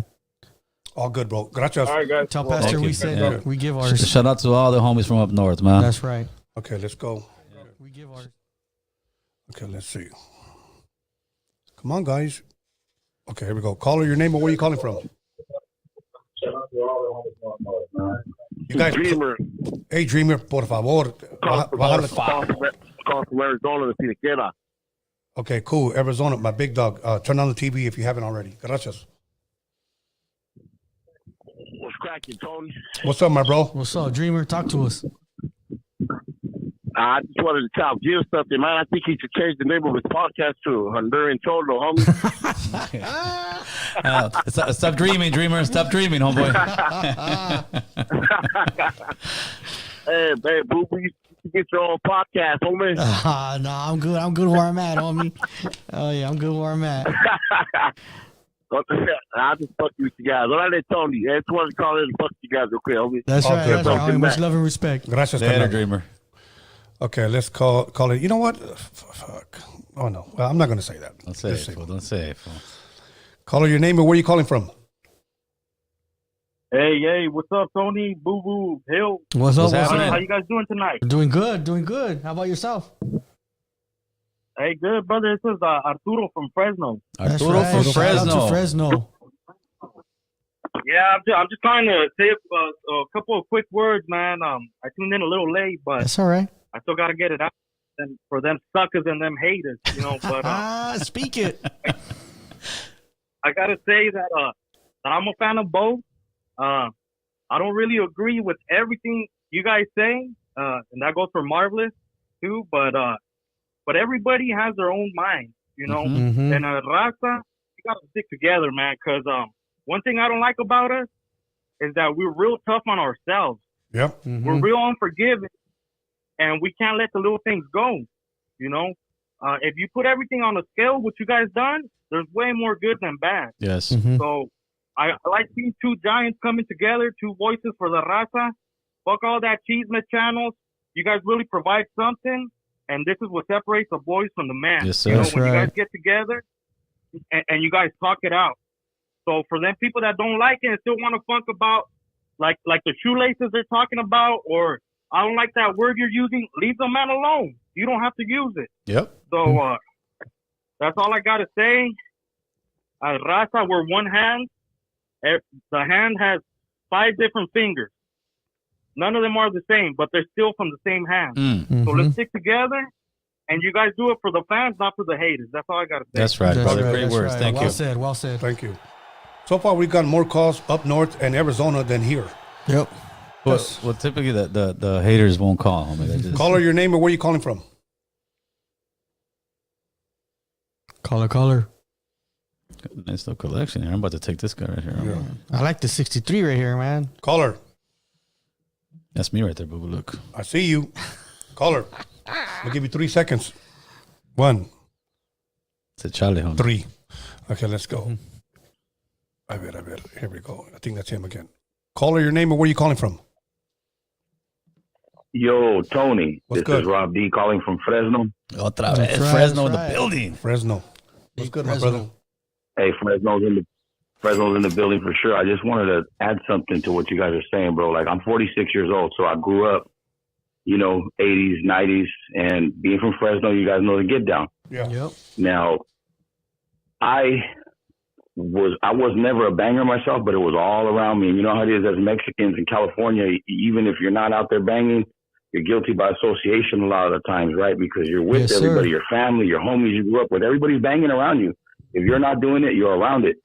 Now, the way you seeing it the way it was back then, the way it is now, and things are changing. Now, what I wanted to add to the whole Honduras thing and all that with American Cholo and all this stuff, right?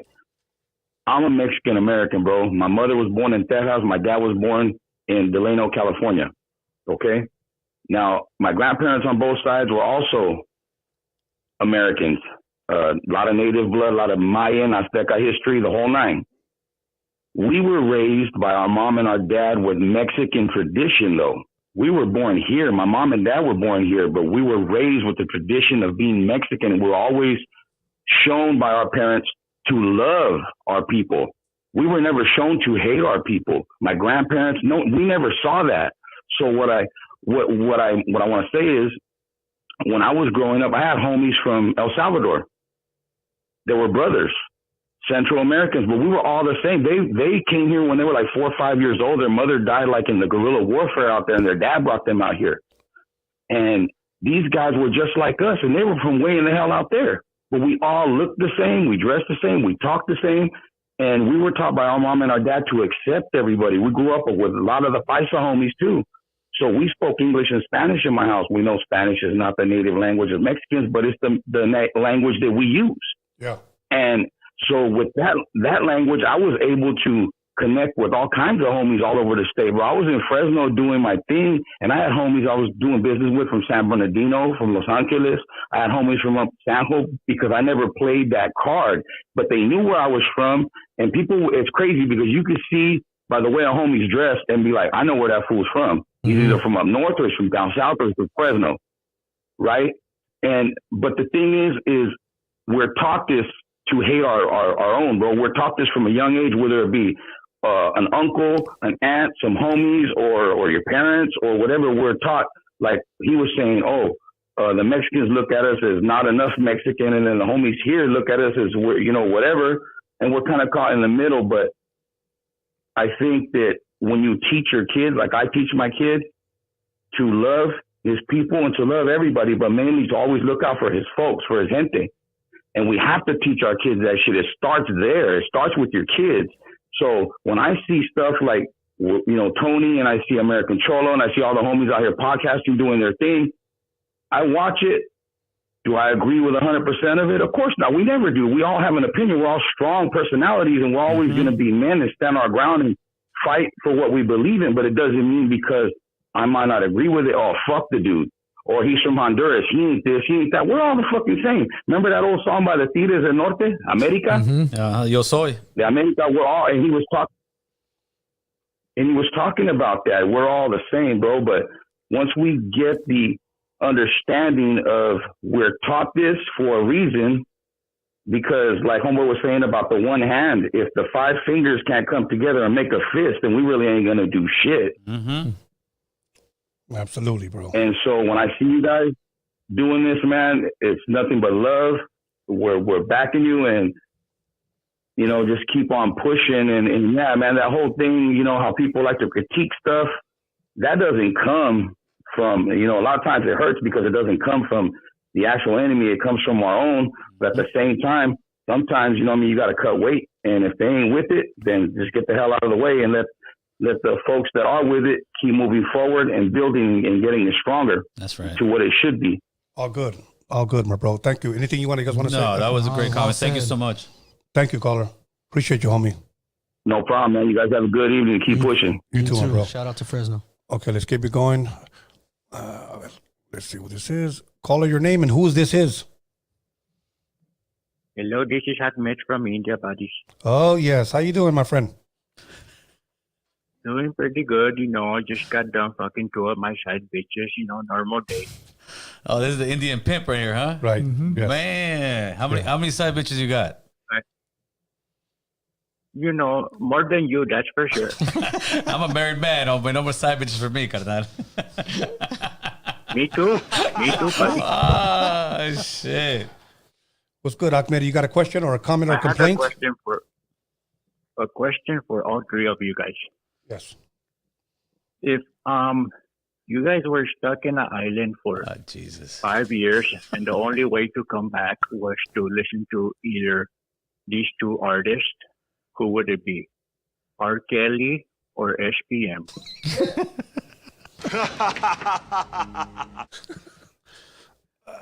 I guess I'm dying in that fucking island, bro. That you can bump their music? Yeah, you have to bump. That's the only way you can come back. Oh, that's all you can bump for the rest of your life? Yeah. Oh, yeah, that's it. I mean, I'm dead, bro. What about you, caller? I think I'll bump No, R. Kelly. Answer. You guys have to answer first. I think I'd bump R. Kelly, homie. R. Kelly at least make you feel groovy, and you know, he's got some good music, homie. He's a weirdo, but you know, they all got good music. Just fuck. How about you, Boo Boo? How about you? I'm dead, homie. I'm just gonna dig my own grave. Yeah, same here, bro. Yeah, so Boo and Tony are gonna die. I'm gonna come back and bump R. Kelly, homie. Good answer. All right, Ahmed. Thank you, bro. I heard, Boo Boo. I heard that your beard starts in LA County and ends in the IE. Is that That's a good one. That's a good one. The fucking comedic Indian, homie. I love it. Yes. You worldwide over here, Tony. Okay. Shout out to Miss Pacman. I know you are watching. Jeez. Thank you. Get out of here, Tony. Don't listen to their IG page. Okay. I like that. I like that. Caller, your name and where you calling from?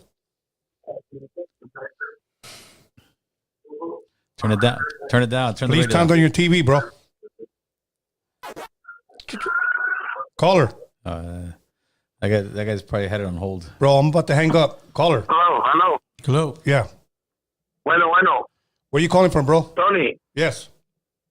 I'm calling from Nayarit, Mexico. Chao. Órale, carnal. Órale, oye, una pregunta para ti, para Tony, para Gil y para Bubu. Sí. Oye, what do you guys think about veterans getting deported?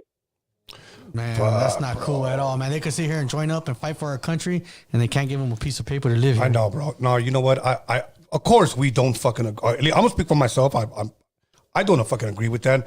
You're not gonna give, my father a fucking gun and say go over there and kill, protect us. Yeah. Then when you come back, vete para atrás, cabrón. Yeah, no, that's not bullshit. right. No, it's bullshit, bro. It's bullshit. If you're able to fight in our country and defend our country, then that should be a ticket think too. the only way a veteran should get deported if he gets caught for like rape or child molestation or some shit like that. But even if you sell dope, because the second you went to go fight for our country, to me, you're a citizen and you should have every right as a citizen. Anyways. ¿Y tú qué crees, bro? I think he passed out. Yeah, I got deported for a concealed weapon That's in bullshit. LA. Yeah, that's bullshit. Okay. And I've been fighting my case for 10 years, and I still can't get over it. Pero nomás una pregunta, saludos, y síganle para adentro. American Cholo, I love your podcast. Thank you. Tony, keep doing what you're doing. I love you, and keep the good work going, bro. Gracias, carnal. Appreciate you, homie. Y arriba la raza. Arriba. That's right. That's good. Call from Mexico. Oh, yeah. And India, homeboy. Yes. You're international. Yes. Caller, your name and where you calling from? Anonymous from Pico Rivera. From Pico Rivera. How you Pico's doing? in the house.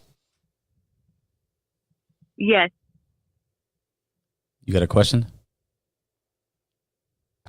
This is Tony A. Tony, No, talk. This is me, and that was Gil, and this is Boo Boo. How you doing? Okay. So my question for the conversation is how long until we get to a point in our society where we have a compa college? Because honestly, I feel like all these callers are calling and saying a whole lot of words, but a whole lot of nothing. But the bare minimum is like if we were to put a Mexican, a Salvadorian, and a Honduran in front of Joe Biden, do you think he could tell the difference?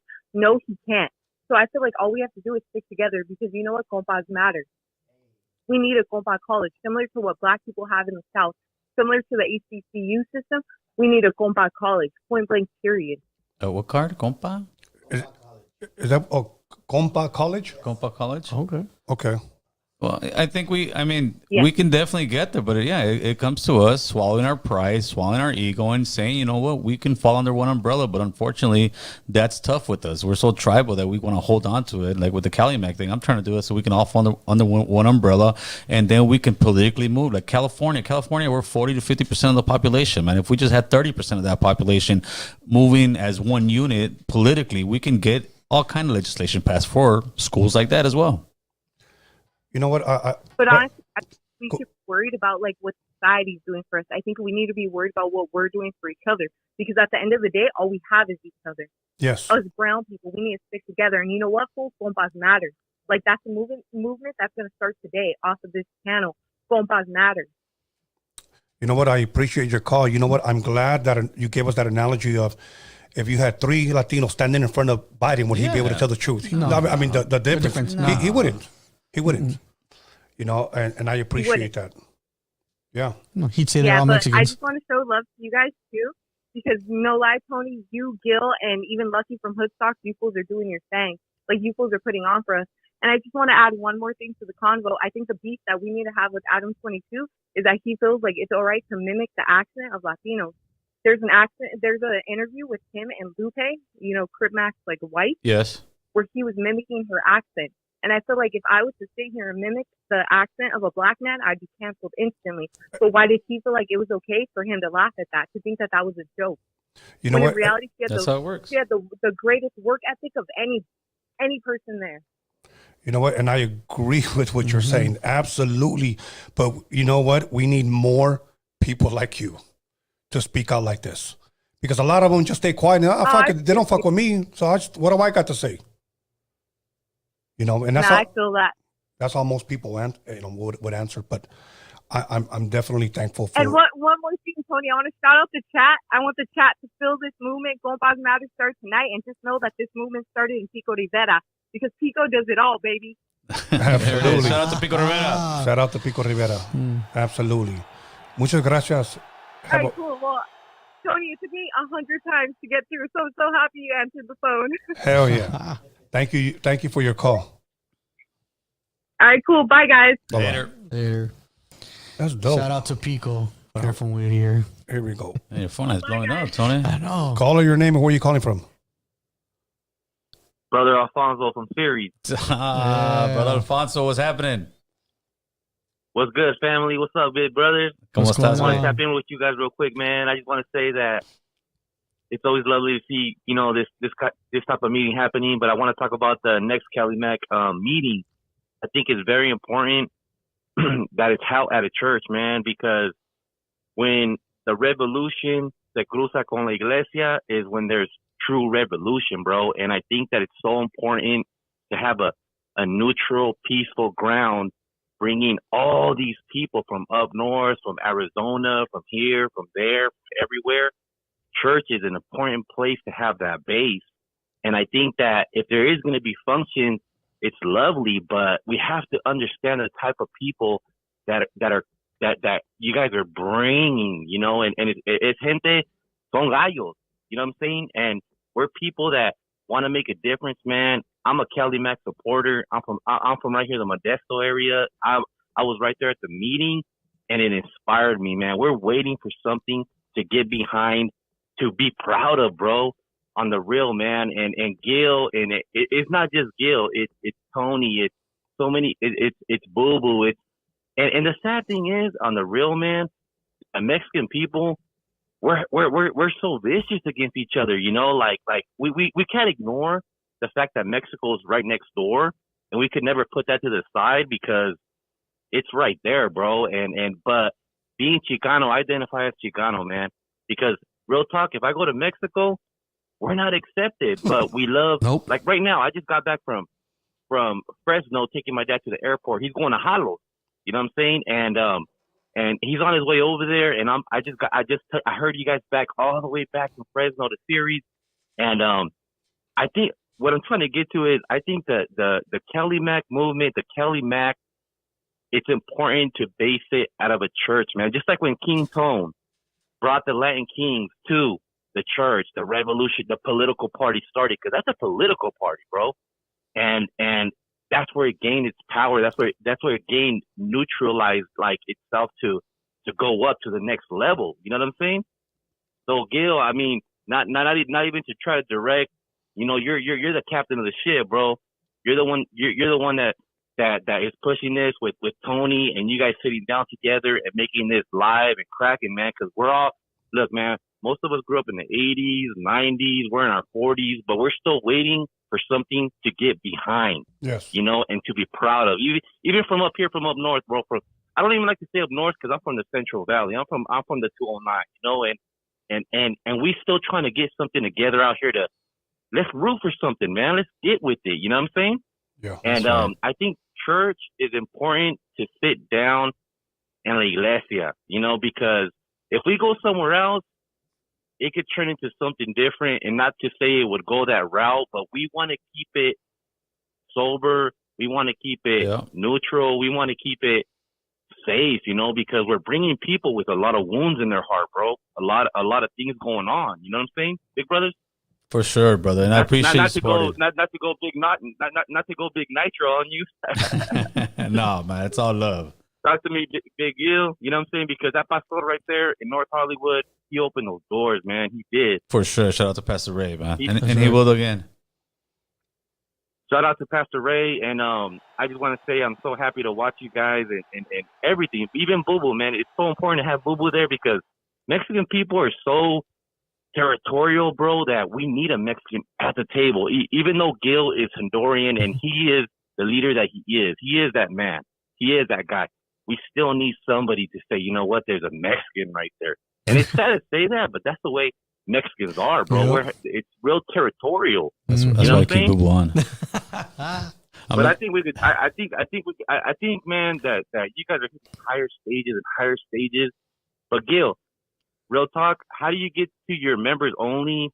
I look on your website, and I'm not sure really how to tap into that or anything on your YouTube or on your Instagram. Next to the subscribe button is a join, but if you have an iPhone, you won't see it because iPhone and Google have beef. You would have to do it off a PC. So you have to do it off a regular computer. You go join the members, and that's when you get all the exclusive content. Like when people, after we do the interviews, we'll go back and do stuff. But you might catch me smoking on the ganja, so be careful over there. So if you do it from a PC, it, man. I'm it doesn't mean you're a PC. Yeah. Go ahead, bro. Nah, Gil. Thank you guys, man. Thank you guys for letting me share a little bit about how important it is to. All right, peace out. Thanks, much love, man. Much love. How many more calls do you guys want to take? It's 9:41. 9:41. Damn. We'll take 2 more calls. Okay, 2 more calls. Okay, here we go. Caller, your name and where you calling from? It's Bevel from Glendale. What's up, homie? How you doing? What's up? I'm doing well. What's up, fellas? How are you? What's going on, brother? Good, my bro. Not much. So I have a quick question for Tony. What's your opinion on the beef between Marvelous and Gil? Because every time I tune in, I hear Marvelous drop, or drop some comments towards the homie Gil. Right. And I'm just curious, what's your take on their beef? Okay, can you turn on your TV, bro? Because it sounds like a UFO in the background. Like, I don't know what that noise is, but I'll address it. Okay, can you hear me now? Yes.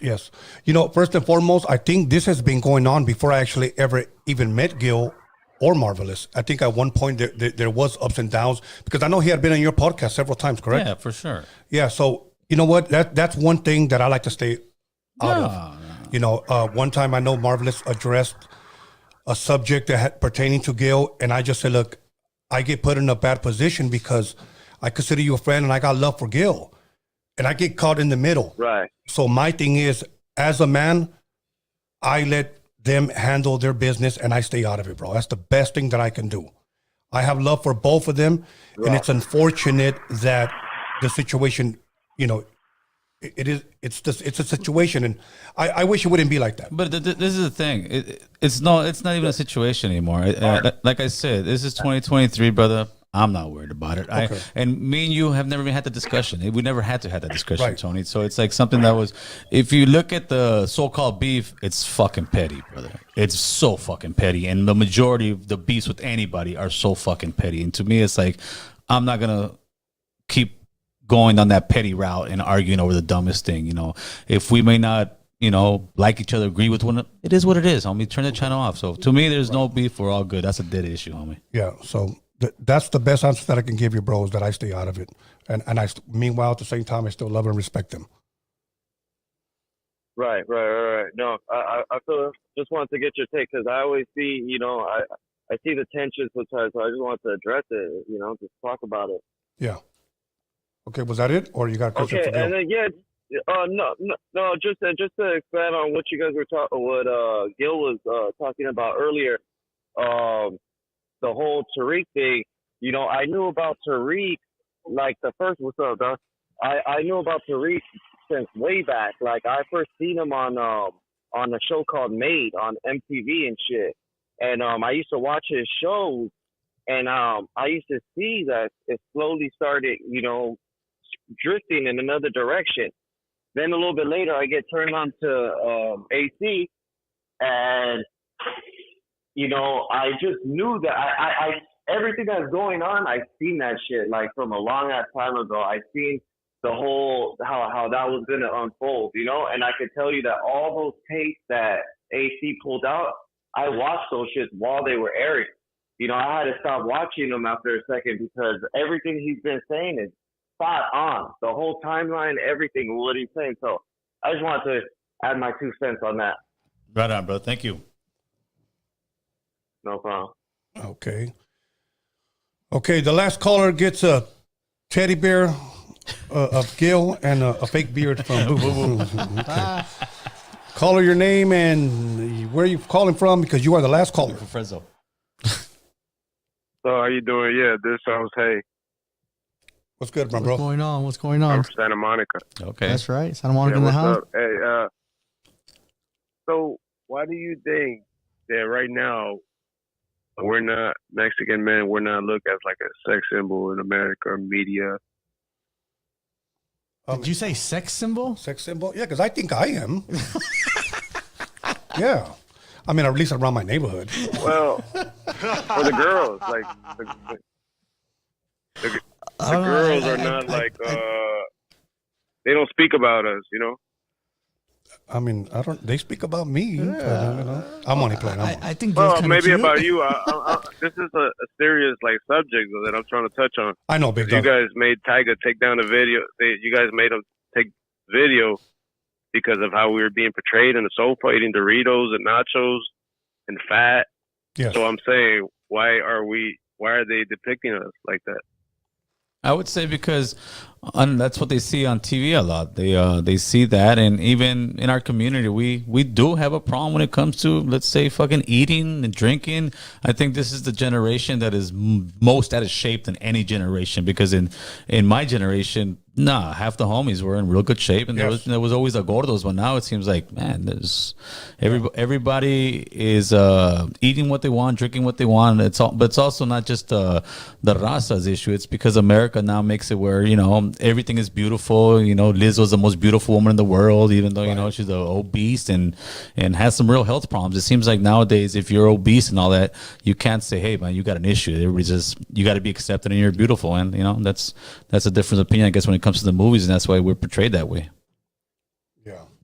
Yeah, and we got these dudes, like, we're trying to talk about serious stuff, like, and I think this is why we can't advance either as and get together, because look at the chat right now. These dudes take all this stuff as a joke. Like, whenever we're about to do, like, a serious conversation about how to get together, we can't even do it, start on it, because they start making all these jokes, and we don't have, like, a lot of cerebral thinkers in our community. And I think that's part of the problem. Like, we can't get together collectively because we rather start hitting each other or kill each other. We're retarded. Perfect word, man. Yeah. You know, perfect word. And then the dudes, like, now that you see them, they're all acting like another person. They're like trying to say these words, no cap and lit and gang, and I'm like, oh my god, like, what's going on? And then the girls, they don't even want to date us no more. Before they used to, you know. They were racist against, like, you're darker Mexican. They're like, oh, eres un indio, estás como indito, o estás muy moreno. And now they're going with the black dudes. I'm like, what's going on? Yeah. Wow. Hey, no, you're speaking facts, bro. Thanks a lot, but I think, thanks a lot for that. I just want to hear your opinion on all that. Like, what's going on, man? I don't know. I'm sick. But have a good one. You too, all right, my bro. Okay, yes, dude. Well, let me go ahead and log off of this shit, because if not, we'll just keep going. They're bombarding you today. While you're doing that, I'm gonna answer somebody's question. That said, does the Mormon Church regulate American Cholo's chat section? Because our chat is very regulated, and the reason that is because we're trying to have a certain kind of conversation, and I won't let people on my chat come in there and tell my guests, talk shit, this and that, because I look like their families are watching. That's just what we do. So if you go to my chat, don't get upset when you get put on a timeout or get put in the corner if you're calling somebody a bitch or a lame or something like that. That's just if you're not gonna call it in our face, we're not gonna let you call it on our chat. That's why we do it on our chat. Okay, we can take off these lovely headphones off. Oh yeah. And I'm glad we got to touch on that. I want to share something that I've never touched on, and I think it'll be beneficial to us. Gil, okay, I was working with Mr. D. Mm-hmm. Okay, remember him? Oh, yeah. And he would show me his DMs, and then I would show him mine. Here's what everybody called him: the Mexican Tupac. Okay? Mm-hmm. Yeah, I've heard that. The Mexican Tupac. Well, a lot of people don't know he's not Mexican. Right. Okay? So he asked me one day, how do I address that? And I said, why do you feel you need to address it? I knew where he was going with it. Yeah. Because even my friends were like, dude, I'm glad we finally got a Mexican. Honestly. Yeah. Little did they know that he was Salvadorian and half Guatemalan. Right. I met his mother, beautiful family. Met his sister, no problem. I feared for that guy that one day he would come forward and say what he was, and then La gente mexicana would turn their back on him because of what he was born. Yeah. And I'm thinking, it's sad. It's a real concern. Yeah, it's sad that I have to teach or coach this person how to address who he is when he had no choice of that when he was born. Yep. But yeah, we'll hold it against him. Of course, because that's what we do. When I first interviewed Bozo here, one of the questions was, ask that fool if he's Salvadorian. He's half Salvadorian and half Mexican. Right. My thing is, since he was one of the first, if you will, one of the first interviewers that I had here, I started thinking to myself, why is that a fucking issue? They make it an issue. Yeah. Why? It shouldn't be. I mean, can you imagine? Okay, you're married to a Mexican woman, Yes. correct? Okay.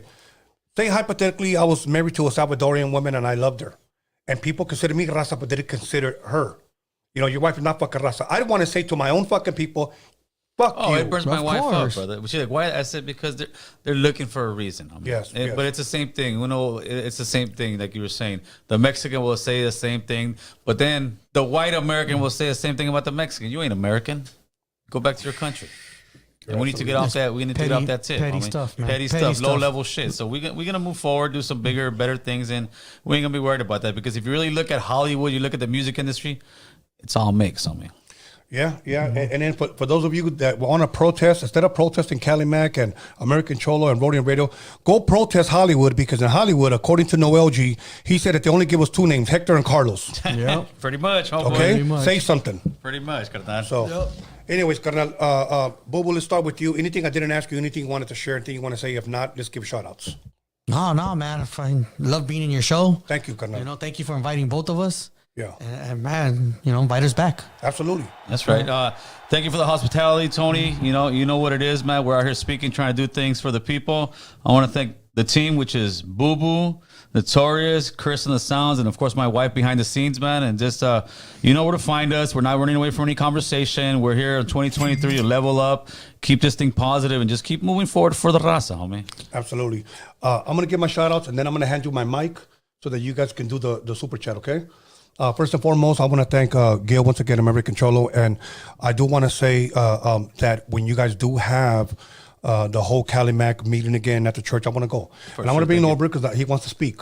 So I want him to speak. Right. Okay. He's back on the team. Yes. And then, so I want to give a shout out to Norbert. And if you guys want to catch the ghetto news from an unprofessional perspective, tune into News with Norbies, where we give it to you from the fucking gut. We don't give it to you like the white man does. We just give it to you from the fucking hood, even though we're just hood journalists. Anyways, once again, to Alex Cervantes Enterprise, if you guys need a smog, transmission, brakes, even eggs. I think he's selling eggs now. 100 eggs for $60. Huevos, carnal. Yeah. It went up? Fuck it. You guys got to get to him. Just use the promo code Roadium Radio. He'll give you a discount. And then also my son B-SKANLESS for helping me promote this. And then to the Hip Hop Jedi, everybody on the live chat, everybody who commented, liked, disliked, talk shit. It didn't matter. You guys still watch. I love you guys. All you subscribers. That's right. Much love, much respect. All of our moderators on there, everybody who gave. So I'm going to hand over my mic. I don't have an extra mic. I can't afford it. So let me give it to Norbert, and then he'll give you guys some more info.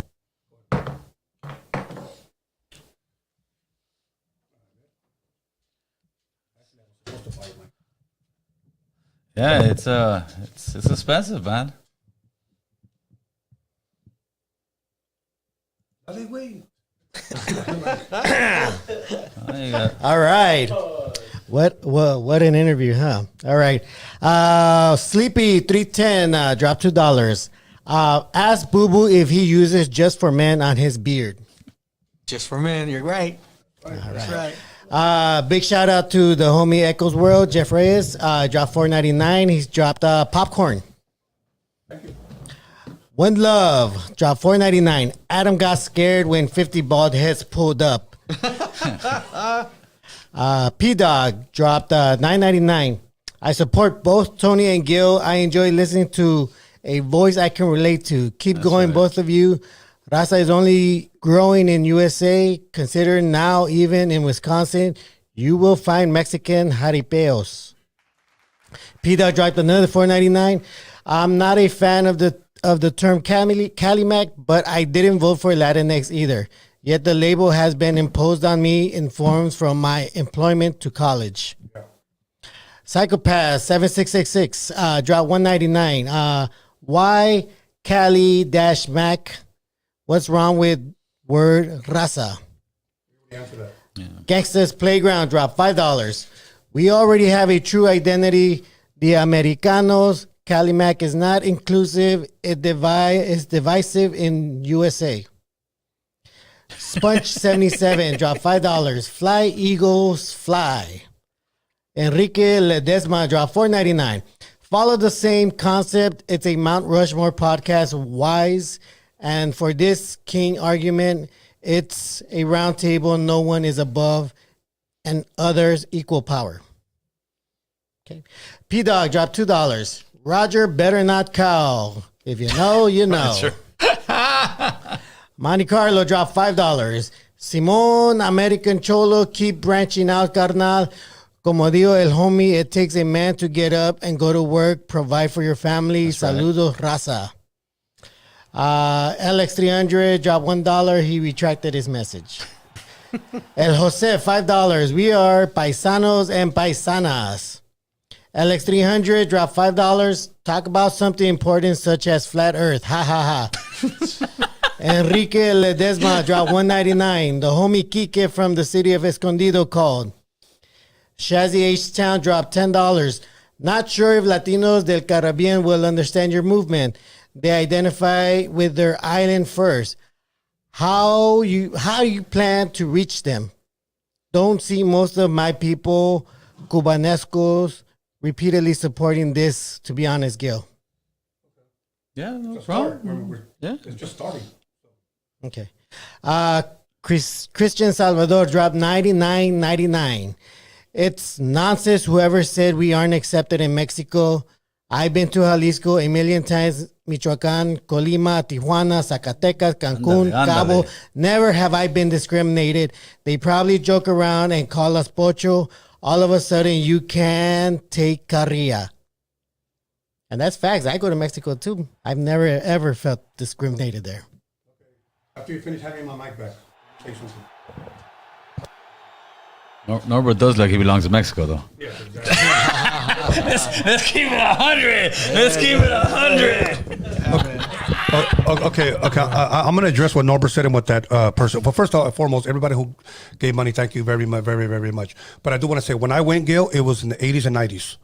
Obviously, a lot of Mexico now, a lot of the places are Americanized now, bro. Because a lot of deportation. Yeah, a lot of them, bro. So if you're talking about going now, it's a different story than when I went when I was in the 80s and in the early 90s. Correct. Okay, now you're saying that. That's hey, this fool just flips, fool. This fool just flips to whoever's there that day, carnal. Okay, there are places. Okay. Another conversation. Yeah. Okay. All right. We're out of here, you guys. So, before you go, when you come into our platform, man? Whenever you want me to. All right, we'll set something up in early March, homeboy, because I know you're busy. Okay, yeah, early March will be fine. You know what? Why don't we do this? Shit, because because my birthday is March 28th. I was going to say because I'm not going to start drinking till like around my birthday. Oh, we can do it. Yeah, we can do it after your birthday part. Okay. I'm down with that. Yeah, because what I'm doing, I'm encouraging everybody not to drink and cleanse their body, and eat healthy, take care of yourself. So I told everybody, if I'm going to do it, I encourage you guys to do it. If you guys don't do it, I'm going to keep my word. But I do have to say, whenever on Mondays, I usually go eat sushi, okay? My weakness is drinking sake. You like that shit, huh? Man, but you know what? The other day, some dude was drinking. I was like, fuck, I want one. But I got to keep my word. So I'm going to keep in my word, That's okay? right. That's right. So till March 28th, so maybe that week. Yeah, for sure. We'll set it up. We'll be talking. Traigo una botella and we just start chopping it up. Llévate este way. You want to put him on the hot seat over there, homeboy. Hell yeah. You. Hell yeah. All right, everybody. Much love, much respect. Once again, American Cholo Gil. Right. You know what it is, players. That's right, boo boo. Next time. We're out of here. See you guys Wednesday. Oh, yeah.